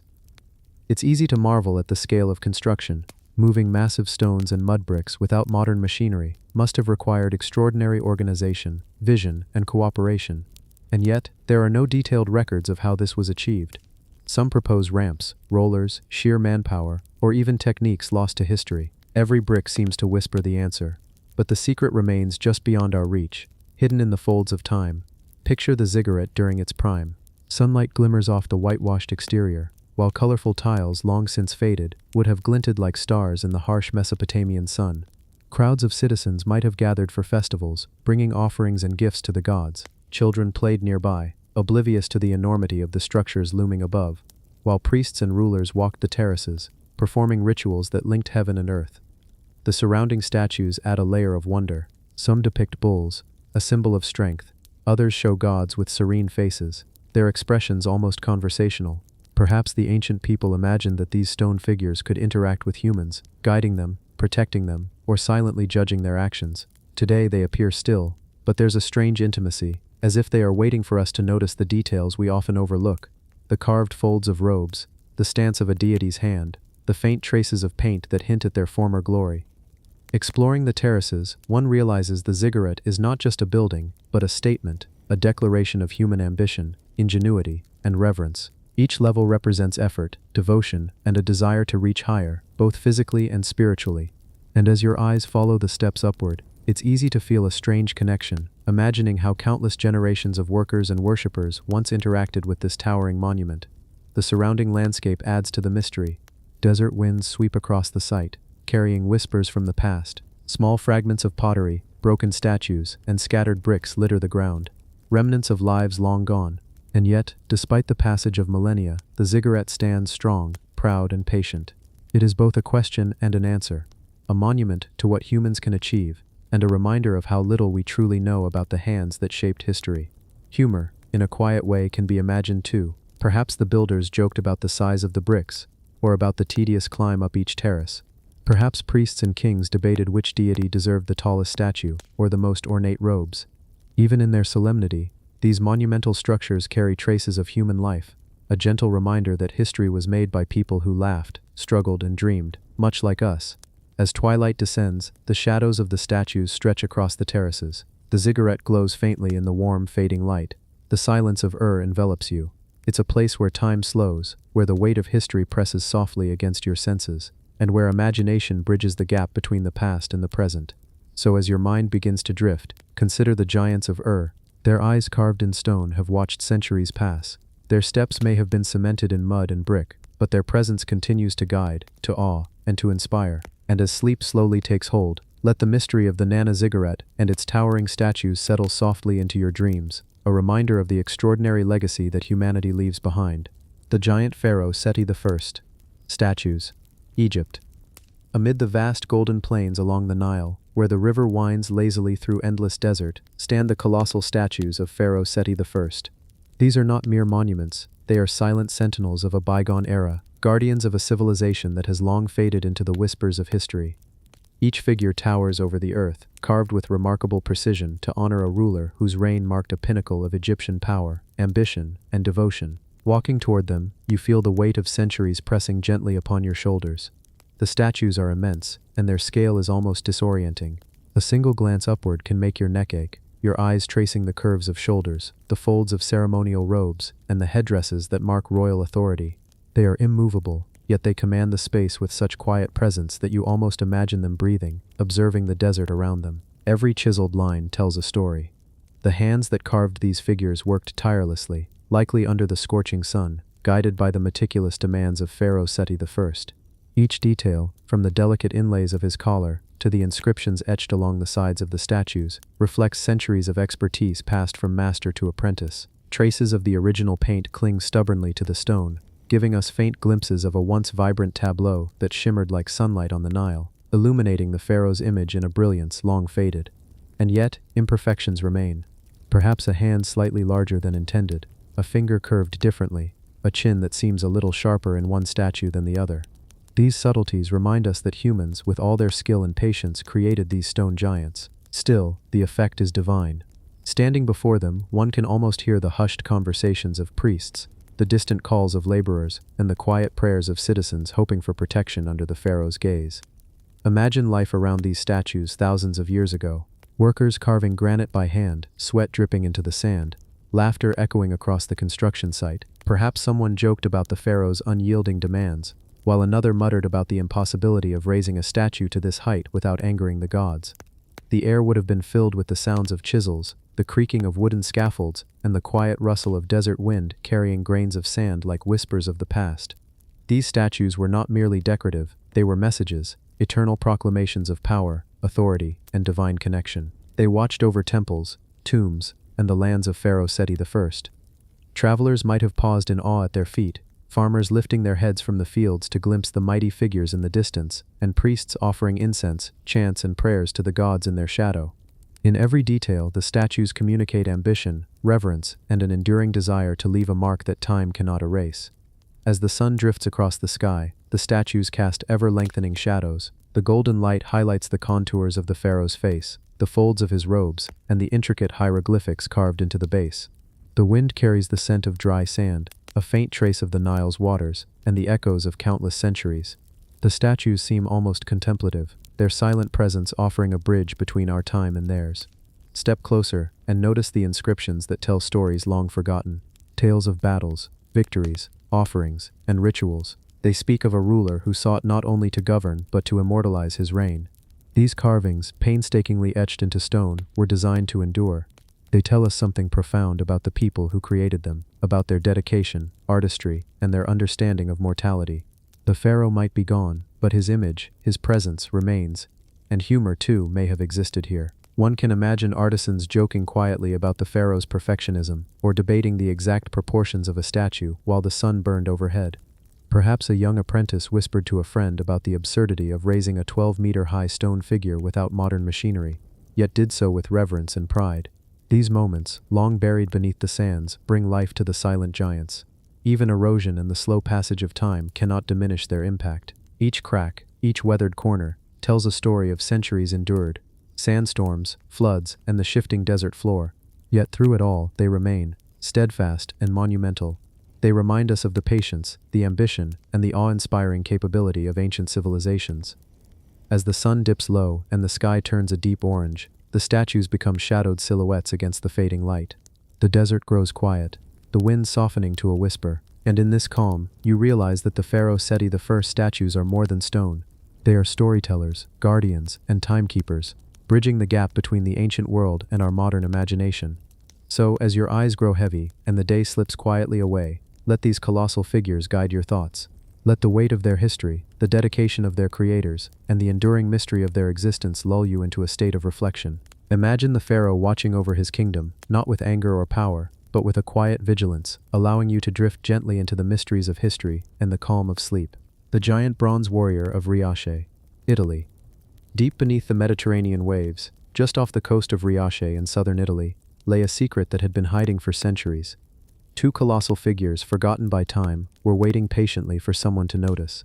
They were discovered in 1972, nearly by accident, by a diver who could hardly believe his eyes. Bronze giants, larger than life, lying as though asleep beneath the water, untouched and yet full of silent stories. Their size alone is astonishing. Standing over 6 feet tall, perfectly balanced and proportioned, these warriors immediately make you feel small, not in a scary way, but in the presence of something extraordinary. They are art, yes, but also records of human ambition, skill, and imagination. Every muscle, every detail, every line carved into the bronze is deliberate, a testament to hands that worked tirelessly centuries before any modern machinery existed. Imagine the process. First, the massive amounts of bronze had to be melted over huge fires, then poured into molds. Each layer was carefully applied. Artisans would hammer and shape the metal repeatedly, sculpting muscles, tendons, and veins with painstaking care. Every curl of hair, every twist of a finger, shows a level of dedication that is almost unimaginable today. You can almost hear the hammers striking bronze, the crackling of fires, the murmurs of workers discussing proportions. Perhaps someone joked that the warrior's face looked too stern or too heroic. Perhaps another remarked on the impossibility of making bronze so lifelike. That human element bridges a gap of thousands of years, connecting us directly to those who made them. And yet, these warriors are also riddles. Why were they submerged? Were they meant to be hidden, or were they casualties of a lost battle, a shipwreck, or political turmoil? Some scholars suggest they were made for a temple or sanctuary, designed to inspire awe in anyone who approached. Others think they may have been trophies, or commemorative statues of heroes. There is no written record that explains their presence, leaving their story suspended in time, open to interpretation, and wrapped in mystery. The details themselves are incredible. The veins in their arms, the tension in their shoulders, the perfect balance in their stance. It is almost as if they could step forward at any moment. Their eyes, once inlaid with stone, now empty, seem to follow you wherever you go, silently observing, perhaps even judging. Standing near them, you can feel the ancient hands that created them, the minds that envisioned them, and the centuries of history they have witnessed. Even their decay tells a story. The green patina, the small cracks, and the spots worn by time and sea only add character. These aren't imperfections. They are reminders of survival, resilience, and endurance. They have weathered centuries underwater, yet they emerge today as symbols of human achievement and creativity. The weight of history they carry is palpable. Consider the world that created them. Greece during the 5th century BCE, a civilization of philosophers, architects, and warriors, a world where art and battle were intertwined, where statues were more than decoration, they were statements.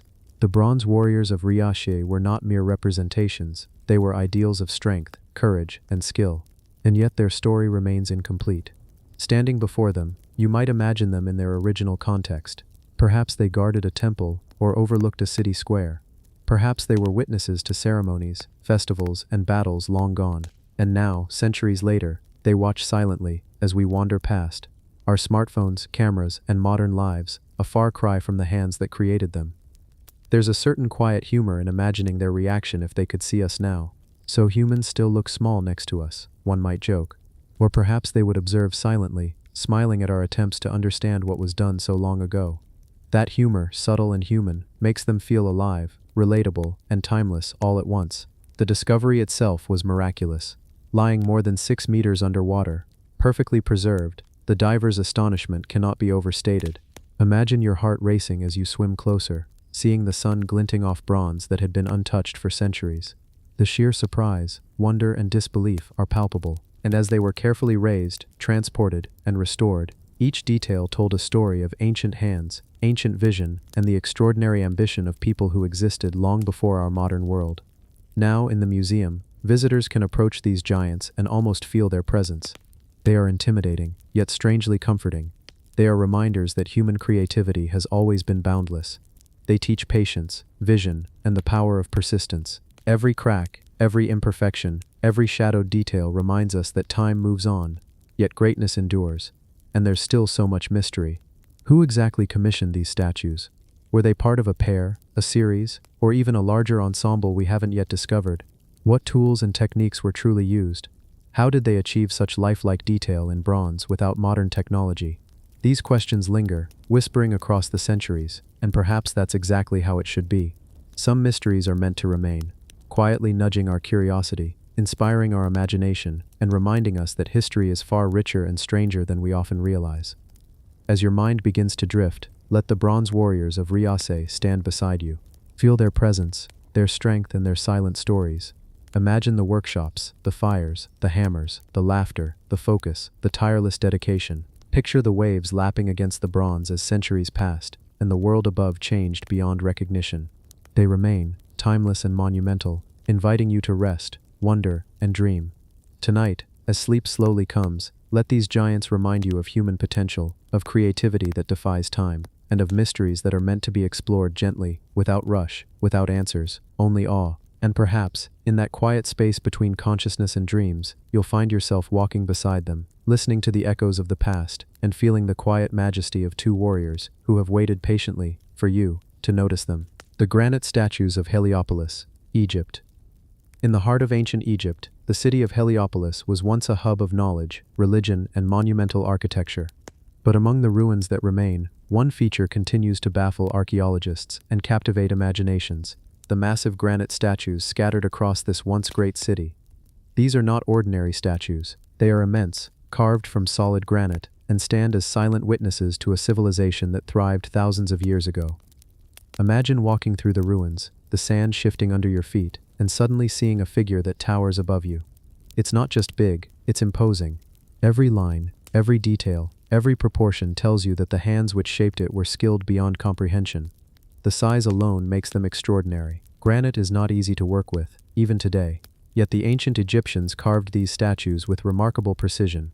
Each piece had to be transported, shaped, and erected, likely using techniques that remain partially mysterious to us. Some scholars believe enormous wooden sledges and ramps were used.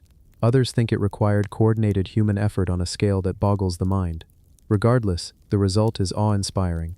What makes these statues even more fascinating is their purpose. Many were designed to honor gods, kings, or pharaohs. They stood guard over temples, processional ways, and sacred spaces. Their very presence is both protective and ceremonial, a silent reminder that Heliopolis was once a center of religious life, where the gods were deeply intertwined with human affairs. If you look closely, the detail is astonishing. Granite is unforgiving. One wrong strike, and the stone could crack. Yet these statues are flawless. The eyes, the posture, even the faintest crease in clothing or facial expression, reveal the skill of artisans who dedicated years of their lives to a single figure. You can almost hear them working in the heat, hammers striking, chisels scraping, voices of supervisors guiding the process. Perhaps there were jokes about the stubbornness of the granite, laughter echoing through the workshops as sweat ran down foreheads. And yet, there are mysteries. How did they transport these massive stones, some weigh tens of tons, across flat land, up ramps, over uneven terrain? How was it possible without modern machinery? Some suggest ingenious methods using levers, pulleys, and human coordination, but the specifics are lost to time. We are left to imagine the dedication, ingenuity, and sheer willpower of those ancient builders. The statues themselves are hauntingly lifelike. Pharaohs and gods are depicted with serene expressions, almost as if they were aware of their surroundings, watching over generations. Standing before them, you feel a strange connection across millennia. These stones, cold and hard as they are, almost seem to breathe with history. Their silent gaze invites contemplation, curiosity, and even a touch of wonder. Some statues are partially broken, the result of centuries of wind, sand, and human interference. Yet even in fragments, they retain power. A severed arm, a chipped face, or a worn foot does not diminish their majesty. Instead, it emphasizes their endurance. They have survived wars, floods, and the relentless passage of time, waiting patiently for us to discover them, to wonder, and to imagine. Imagine Heliopolis in its prime, temples bustling with priests, offerings being made to Ra, incense filling the air, and these granite figures standing tall, guiding every ritual. Perhaps children played in the shadow of these statues. Merchants, travelers, and scholars walked past them daily, barely noticing the subtle strength radiating from their silent forms. Yet now, they are the stars of history, telling stories that written records cannot.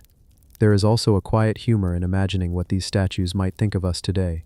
Would a king smile at how tiny our modern cities are compared to their grandeur? Would a god raise an eyebrow at our attempts to recreate history in museums and movies? Their silent presence is almost a playful reminder that human ambition has always been grand, but the past often outshines the present in ways we cannot fully comprehend. Even the positioning of these statues hints at a deeper knowledge. Some align with the sun, perhaps connected to the cycles of Ra, or the solstices.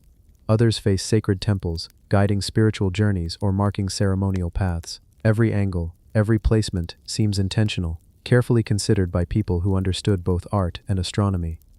As you visualize these statues, feel the weight of centuries. Imagine the heat of the Egyptian sun on your skin, the scent of desert air, the distant sound of the Nile flowing. Picture yourself walking slowly past these granite giants, tracing their lines with your eyes, and sensing the lives they have silently observed. They are more than stone, they are memory, history, and wonder, cast in solid granite, and perhaps the most remarkable thing of all is that so much remains unknown. Who exactly commissioned each statue? What stories and rituals did they witness? What conversations took place in their shadows that we will never hear? These questions linger, whispering across millennia, inviting curiosity, contemplation, and reverent sleep. Tonight, as your eyelids grow heavy, let the granite statues of Heliopolis stand as guardians of your imagination. Picture the sun setting behind them, casting long shadows across the desert, and feel the quiet majesty of these creations that have survived the test of time. Let your mind drift through history, and as you do, remember that some mysteries are meant to remain unsolved, quietly inspiring awe, curiosity, and wonder as sleep gently embraces you. The giant lion of Chaeronea, Greece. In a quiet valley of Greece, not far from the bustling cities of modern life, lies the resting place of one of the most enigmatic monuments of the ancient world, the giant lion of Chaeronea. Unlike the bustling temples or soaring pyramids of other civilizations, this colossal figure stands alone, silent and imposing, overlooking the lands where battles were once fought and stories were carved into history. This lion is no ordinary sculpture. It is massive, towering, powerful, and meticulously carved from solid stone. Its gaze, though frozen in time, seems to follow you as you walk past. You can almost imagine it breathing, as if it had been captured mid-roar, frozen forever in stone to guard the memories of the past. It was constructed to commemorate the fallen warriors of the Battle of Chaeronea, where great armies clashed and destinies were forever altered. The sheer size of the lion is astounding. Imagine trying to carve something this immense without modern machinery. Each strike of the chisel, every smoothing of the stone, must have required incredible patience, skill, and vision. The sculptors had to understand both the material they were working with and the message they wanted it to convey: strength, protection, and eternal vigilance. Standing in its shadow, it's hard not to feel a connection to the past. This lion watched over soldiers as they marched, perhaps listened to their prayers, and silently observed the aftermath of battles. Now, centuries later, it watches over us, quietly reminding us of courage, loss, and the grandeur of human endeavor. The details in the carving are mesmerizing. Each muscle, each strand of the lion's mane, is carefully etched to capture the realism of life, yet heightened to symbolize power. The sculptors did not merely aim to replicate nature, they wanted to amplify it, to create something larger than life, a monument that would outlast generations and inspire awe in anyone who gazed upon it. What fascinates historians and archaeologists is not only its craftsmanship but its story. Commissioned by the Thebans to honor the soldiers who fought valiantly, the lion serves as both a memorial and a symbol. It is a reminder of the human spirit, of bravery in the face of insurmountable odds, and of the way societies choose to remember their heroes. Transporting the stone to its final location must have been an ordeal in itself. Some estimates suggest that thousands of workers were involved in moving the massive blocks, using wooden rollers, sledges, and sheer human determination. The effort required to create such a monument speaks volumes about the priorities of the people who built it. They valued memory, honor, and legacy above all else. Over time, the elements have taken their toll. Wind, rain, and sun have weathered the lion's surface, yet it remains imposing, resilient, and remarkably intact.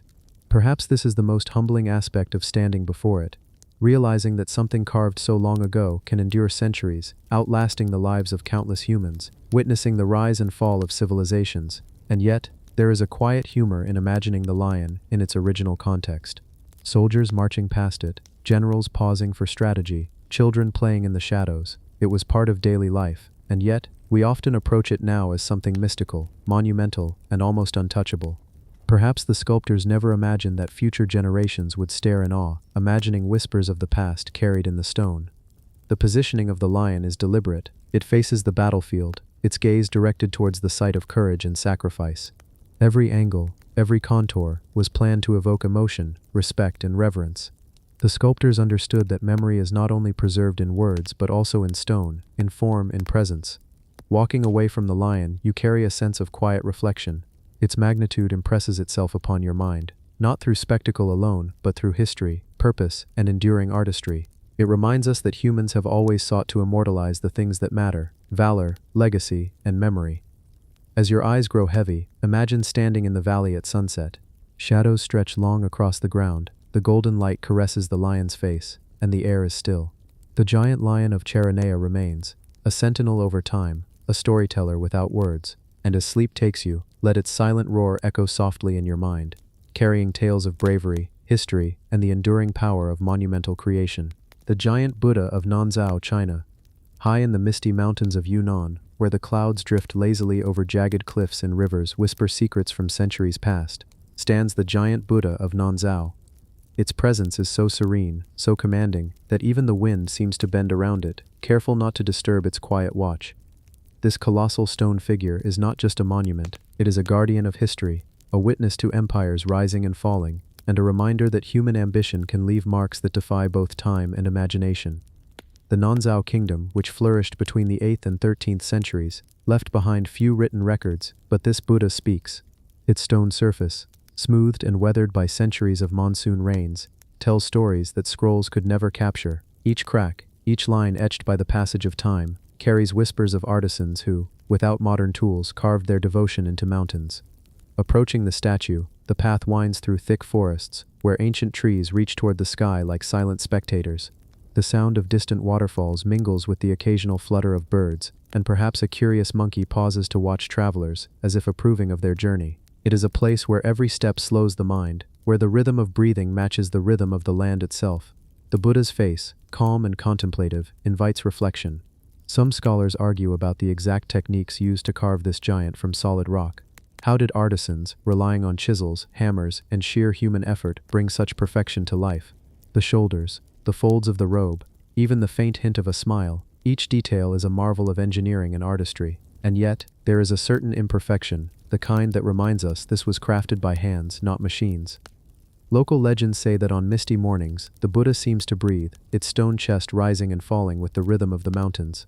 Pilgrims have claimed that when they whisper prayers at its base, the echoes travel in strange, almost musical patterns, as though the statue itself is listening. Others speak of hidden chambers behind the cliffs, lost meditation halls, and sacred relics buried centuries ago, remnants of a faith so deep that even the passage of time cannot erode it. Imagine for a moment the scene during the construction. Hundreds of workers, perhaps thousands, hauling stones up steep inclines, carving with meticulous care, chanting prayers, sharing meals of rice and tea beneath the scorching sun. There were mistakes, adjustments, moments of exhaustion, yet their devotion, their patience, created something that continues to awe the world today. The surrounding landscape only adds to the sense of wonder. From the vantage points along the cliffside trails, one can see terraced fields, ancient villages, and rivers glinting like threads of silver. The mountains, jagged and untamed, seem to cradle the Buddha in a natural sanctuary. Here the line between the spiritual and the physical blurs. The stone figure feels less like a creation of man, and more like a presence that has always belonged to the mountain itself. Time, as it always does, leaves its marks. Moss and lichen cling to the statue's feet. Rain has carved shallow grooves along its robe, and the sun paints shadows across its serene expression. Yet for all its exposure to the elements, it remains steadfast, a reminder of human endurance, ingenuity, and reverence. Walking along its base, one notices small carvings, perhaps signatures of individual artisans or messages lost to history. Some are intricate, almost hidden, like whispers from the past. Others are simple, practical, guiding the workers during construction. Each mark is a piece of a puzzle that modern researchers still attempt to understand. There is also humor, of a subtle kind, in imagining the ancient debates. Will the left hand look proportional, one might wonder. Did we angle the robes correctly? Yet through trial, error, and dedication, they achieved a harmony between scale and expression, grandeur and intimacy. Even today, as visitors arrive, cameras in hand, the Buddha remains unbothered. It does not demand attention, yet commands it. Its quiet presence draws people to reflect on time, ambition, and the mysteries that civilizations leave behind. Standing here, one begins to understand that the true marvel is not just the stone itself, but the story embedded within it, a story of faith, artistry, community, and a belief that some things are meant to endure far beyond the fleeting span of human life. As the sun begins to dip behind the mountains, shadows stretch across the statue, softening its features, turning the stone into gold. The air cools, birds settle into their nests, and the river's whisper grows faint. There is a rhythm here, a heartbeat of the landscape, and for a moment it feels as if the statue, the mountains, and the visitor all share a quiet understanding. The giant Buddha of Nanzhou is not merely a relic, it is a meditation in stone, a conversation across centuries. It challenges us to consider what devotion, patience, and vision can achieve. And in its calm, enduring gaze, we find a gentle reminder: some mysteries are not meant to be solved immediately, some are meant to be felt, absorbed, and allowed to lull the mind into quiet wonder. The Pazyryk felt horse trappings, Siberian Scythian artifacts. In the frozen expanse of Siberia, where winter stretches long and the earth sleeps beneath thick layers of ice, a silent treasure lay hidden for centuries. Beneath the permafrost of the Altai Mountains, archaeologists uncovered something extraordinary: the Pazyryk burials, a window into the life of Scythian nomads from over 2,000 years ago. Among these discoveries were the intricately crafted felt horse trappings, delicate works of art preserved in the eternal cold. Imagine walking across the icy tundra. The wind whistles through the mountain valleys, carrying a sharp, biting cold that stings the cheeks and numbs the fingers. And then, almost impossibly, beneath this frozen world, lie treasures frozen in time: felt, wood, leather. Materials that normally decay in decades remain intact here, like a time capsule sent from the past, waiting patiently for human eyes to discover them. The Scythians, fierce and nomadic, lived on horseback. Their lives were intertwined with these animals in a way that feels almost mythical today. And these horse trappings, they weren't just functional, they were expressions of artistry, status, and spirituality. Every stitch, every pattern tells a story, a glimpse into a culture that valued beauty, symbolism, and connection to the spirit world. Consider the felt itself, dyed with natural pigments, embroidered with patterns of animals: stags, griffins, snow leopards, and mythical creatures. These motifs were not random. Each one held meaning, perhaps invoking protection, strength, or guidance during the long treks across frozen plains. And yet, despite their complexity, there is an elegance, a simplicity that speaks to a deep understanding of materials, environment, and function. Picture an archaeologist carefully brushing away centuries of soil and ice. Each reveal is a whisper from the past. The felt is soft to the touch, surprisingly resilient. The patterns, vibrant despite millennia, tell of craftsmen whose patience rivaled the patience of the land itself. Perhaps a Scythian artisan sat cross-legged on a cold hillside, stitching by firelight, humming softly to keep the chill away. Each detail, tiny, precise, was meant to last, and in this they succeeded beyond imagination. The horse trappings also tell of a life lived in motion. They fit the horse perfectly, designed not just for beauty, but for the practical needs of nomadic life. Travelers across the steppe relied on these animals for survival. Horses adorned with these felt trappings weren't just transportation, they were extensions of identity, symbols of rank and skill. A decorated steed could speak volumes about its rider before a word was uttered. Archaeologists found not just single items but entire burial mounds. Horses and humans, arranged with care, accompanied by these artifacts, suggest a belief in an afterlife where status, comfort, and companionship endured beyond death. The cold that preserved them for centuries also immortalized a culture in miniature, frozen in a moment of quiet reverence. And as we imagine the Pazyryk people themselves, life appears both harsh and beautiful. Vast snowy landscapes, relentless winds, nights lit by distant stars, and days filled with motion across frozen rivers and rolling plains. Life was precarious, but creativity thrived. Even in the harshest conditions, these nomads found ways to express themselves through art, leaving us reminders that human ingenuity persists, even in the coldest corners of the world. Now, pause for a moment. Imagine holding one of these trappings. The felt is soft under your fingers, embroidered designs seemingly alive, as if the animals stitched into the fabric could leap off at any moment.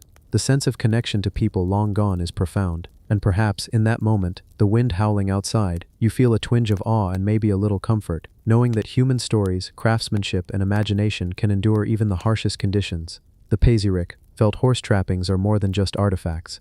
They are echoes of a forgotten world, whispers of lives spent in rhythm with nature, in harmony with their horses, and in pursuit of beauty amid survival. And in their silence, they teach patience, reverence, and wonder. Tonight, as you close your eyes, picture the icy Siberian steppes stretching endlessly. Imagine the gentle snow, the vast skies, and the Scythian riders whose horses wore these exquisite trappings. Let the stories of craft, survival, and art carry you into a world both alien and familiar, a place where time slows, mysteries endure, and dreams drift like the winter wind across frozen plains. The Uluburun shipwreck cargo. Ancient Mediterranean artifacts. Off the Turkish coast, near the small village of Uluburun, a silent giant rested beneath the waves for over 3,000 years. A ship, ordinary in its time but extraordinary to us, slipped into the sea, carrying cargo that spanned civilizations, continents, and the imagination of anyone who would one day discover it. When divers first explored the wreck in the 1980s, they didn't just find a ship, they uncovered a time capsule, perfectly preserved by the cold embrace of the Mediterranean. Imagine the Mediterranean 3 millennia ago. The waters were wild and unpredictable, yet human hands dared to navigate them. Sailors relied on instinct, the stars, and knowledge passed down for generations, and on one of these journeys, a ship set out, stacked with copper ingots from Cyprus, tin from Anatolia, ivory from Africa, and glass beads from Egypt. Simple, everyday items for some, yet each one a story of trade, culture, and ambition. The ship itself was a marvel, carved from planks of robust timber, fastened with nails, ropes, and ingenuity. It was capable of enduring storms that could easily destroy lives and livelihoods. Picture the sailors leaning into the wind, adjusting sails, shouting over waves, their eyes scanning the horizon. They may not have known that centuries later, archaeologists would marvel at their work. They didn't know that their careful stacking of copper ingots, each neatly aligned, would speak volumes to us about the sophistication of Bronze Age trade. Let's pause on those copper ingots for a moment. Thousands of kilograms of copper, destined to be melted and forged into tools, weapons, and ornaments. Copper was lifeblood in the Bronze Age, and these ingots tell us of distant mines, merchant networks, and economies stretching across the ancient world. Paired with tin, essential for creating bronze, these shipments reveal a commerce system that rivals modern logistics, all without trucks, trains, or airplanes. Now consider the luxury goods: carved ivory, colorful glass beads, ornaments made for the wealthy or powerful. Each piece is a work of art, small windows into lives long vanished.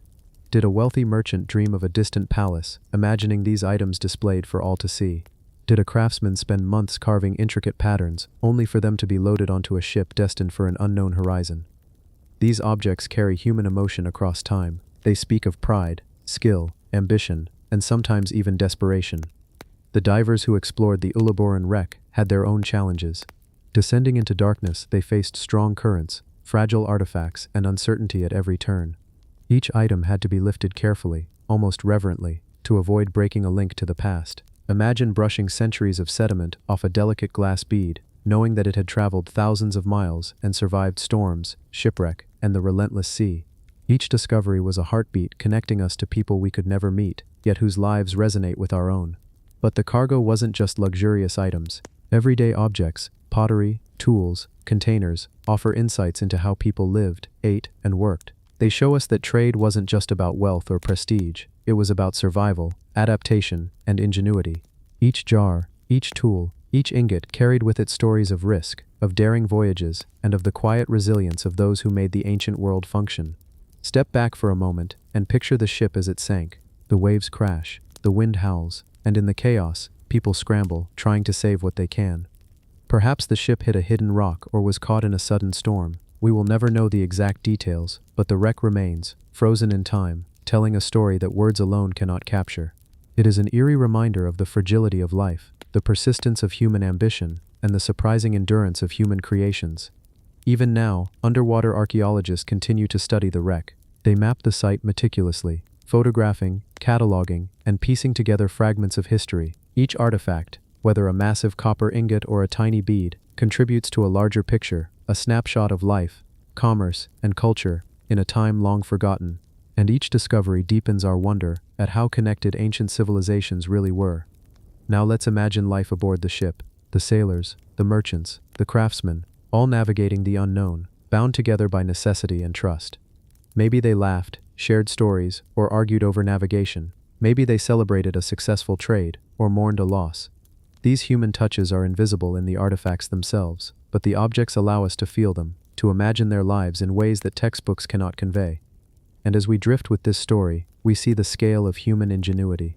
The ship carried cargo spanning hundreds, even thousands of miles, linking cultures that we often think of as isolated. It challenges our assumptions about ancient peoples, showing that trade, diplomacy, and shared knowledge existed far earlier than many of us realize.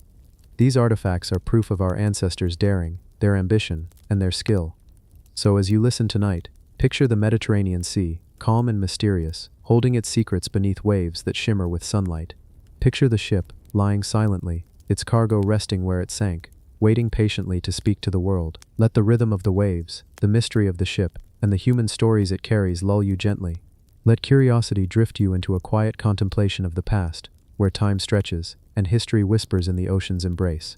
And when you finally close your eyes, imagine that you're diving alongside the archaeologists, uncovering treasures from 3 millennia ago. Letting the wonder of discovery carry you into dreams filled with stories, trade routes, stormy seas, and treasures waiting to tell their tales. The Harappa Steatite Seals, Indus Valley Civilization. In the heart of the Indus Valley, long before most of the great empires of the world had even begun to dream of their stone cities, a civilization flourished. It was a civilization of rivers, canals, and carefully planned streets, of baths and marketplaces, of daily life so organized that it would amaze us today. And yet, amid all these wonders, there exists one mystery that quietly outshines the rest, a mystery contained in small, intricately carved stones, now known as the Harappa Steatite Seals. These seals are small, some no bigger than a modern coin, yet they hold the weight of a civilization's secrets. Each one is a masterpiece, carved with animals, bulls, elephants, tigers, and even creatures that seem to exist only in imagination. They are accompanied by inscriptions that remain undeciphered to this day. Scholars have puzzled over these symbols for decades, and still, their meaning eludes us. Imagine a marketplace in Mohenjo-Daro, thousands of years ago, merchants bustling about, carrying grains, pottery, cloth. In their hands, a small steatite seal. They press it into clay to mark ownership, to seal a transaction, or perhaps to invoke protection from unseen forces. Each impression a message sent across the city, a statement of identity, authority, or faith. And now, millennia later, we are left with these tiny fragments, hints of lives we can almost but not quite reconstruct. The craftsmanship is extraordinary, carved from soft steatite, which hardens when fired. These seals could have broken easily, yet they survived centuries buried in the earth, awaiting discovery. The precision of the carvings is remarkable. Lines so fine, animals depicted in motion, symbols arranged with care. One cannot help but wonder, what tools did these artisans use? How much knowledge of stone and fire did they possess? Every seal is a testament to a skill that modern observers still find astonishing. Some seals depict animals alone. Others combine animals with human-like figures, strange mythological creatures, or abstract symbols. Some appear to show scenes of worship or ceremony, though it is impossible to know for certain. Were they religious talismans, trade markers, diplomatic symbols? Perhaps they served all these purposes at once. And with each seal we uncover, the questions multiply, weaving a tapestry of mystery that stretches across the Indus Valley. Consider the inscriptions themselves. Unlike any known script, these symbols resist translation. Scholars have attempted to compare them with Sumerian, Dravidian, or even early Sanskrit scripts, but nothing matches. Each seal becomes a puzzle, a riddle from the past. And yet perhaps that is the point.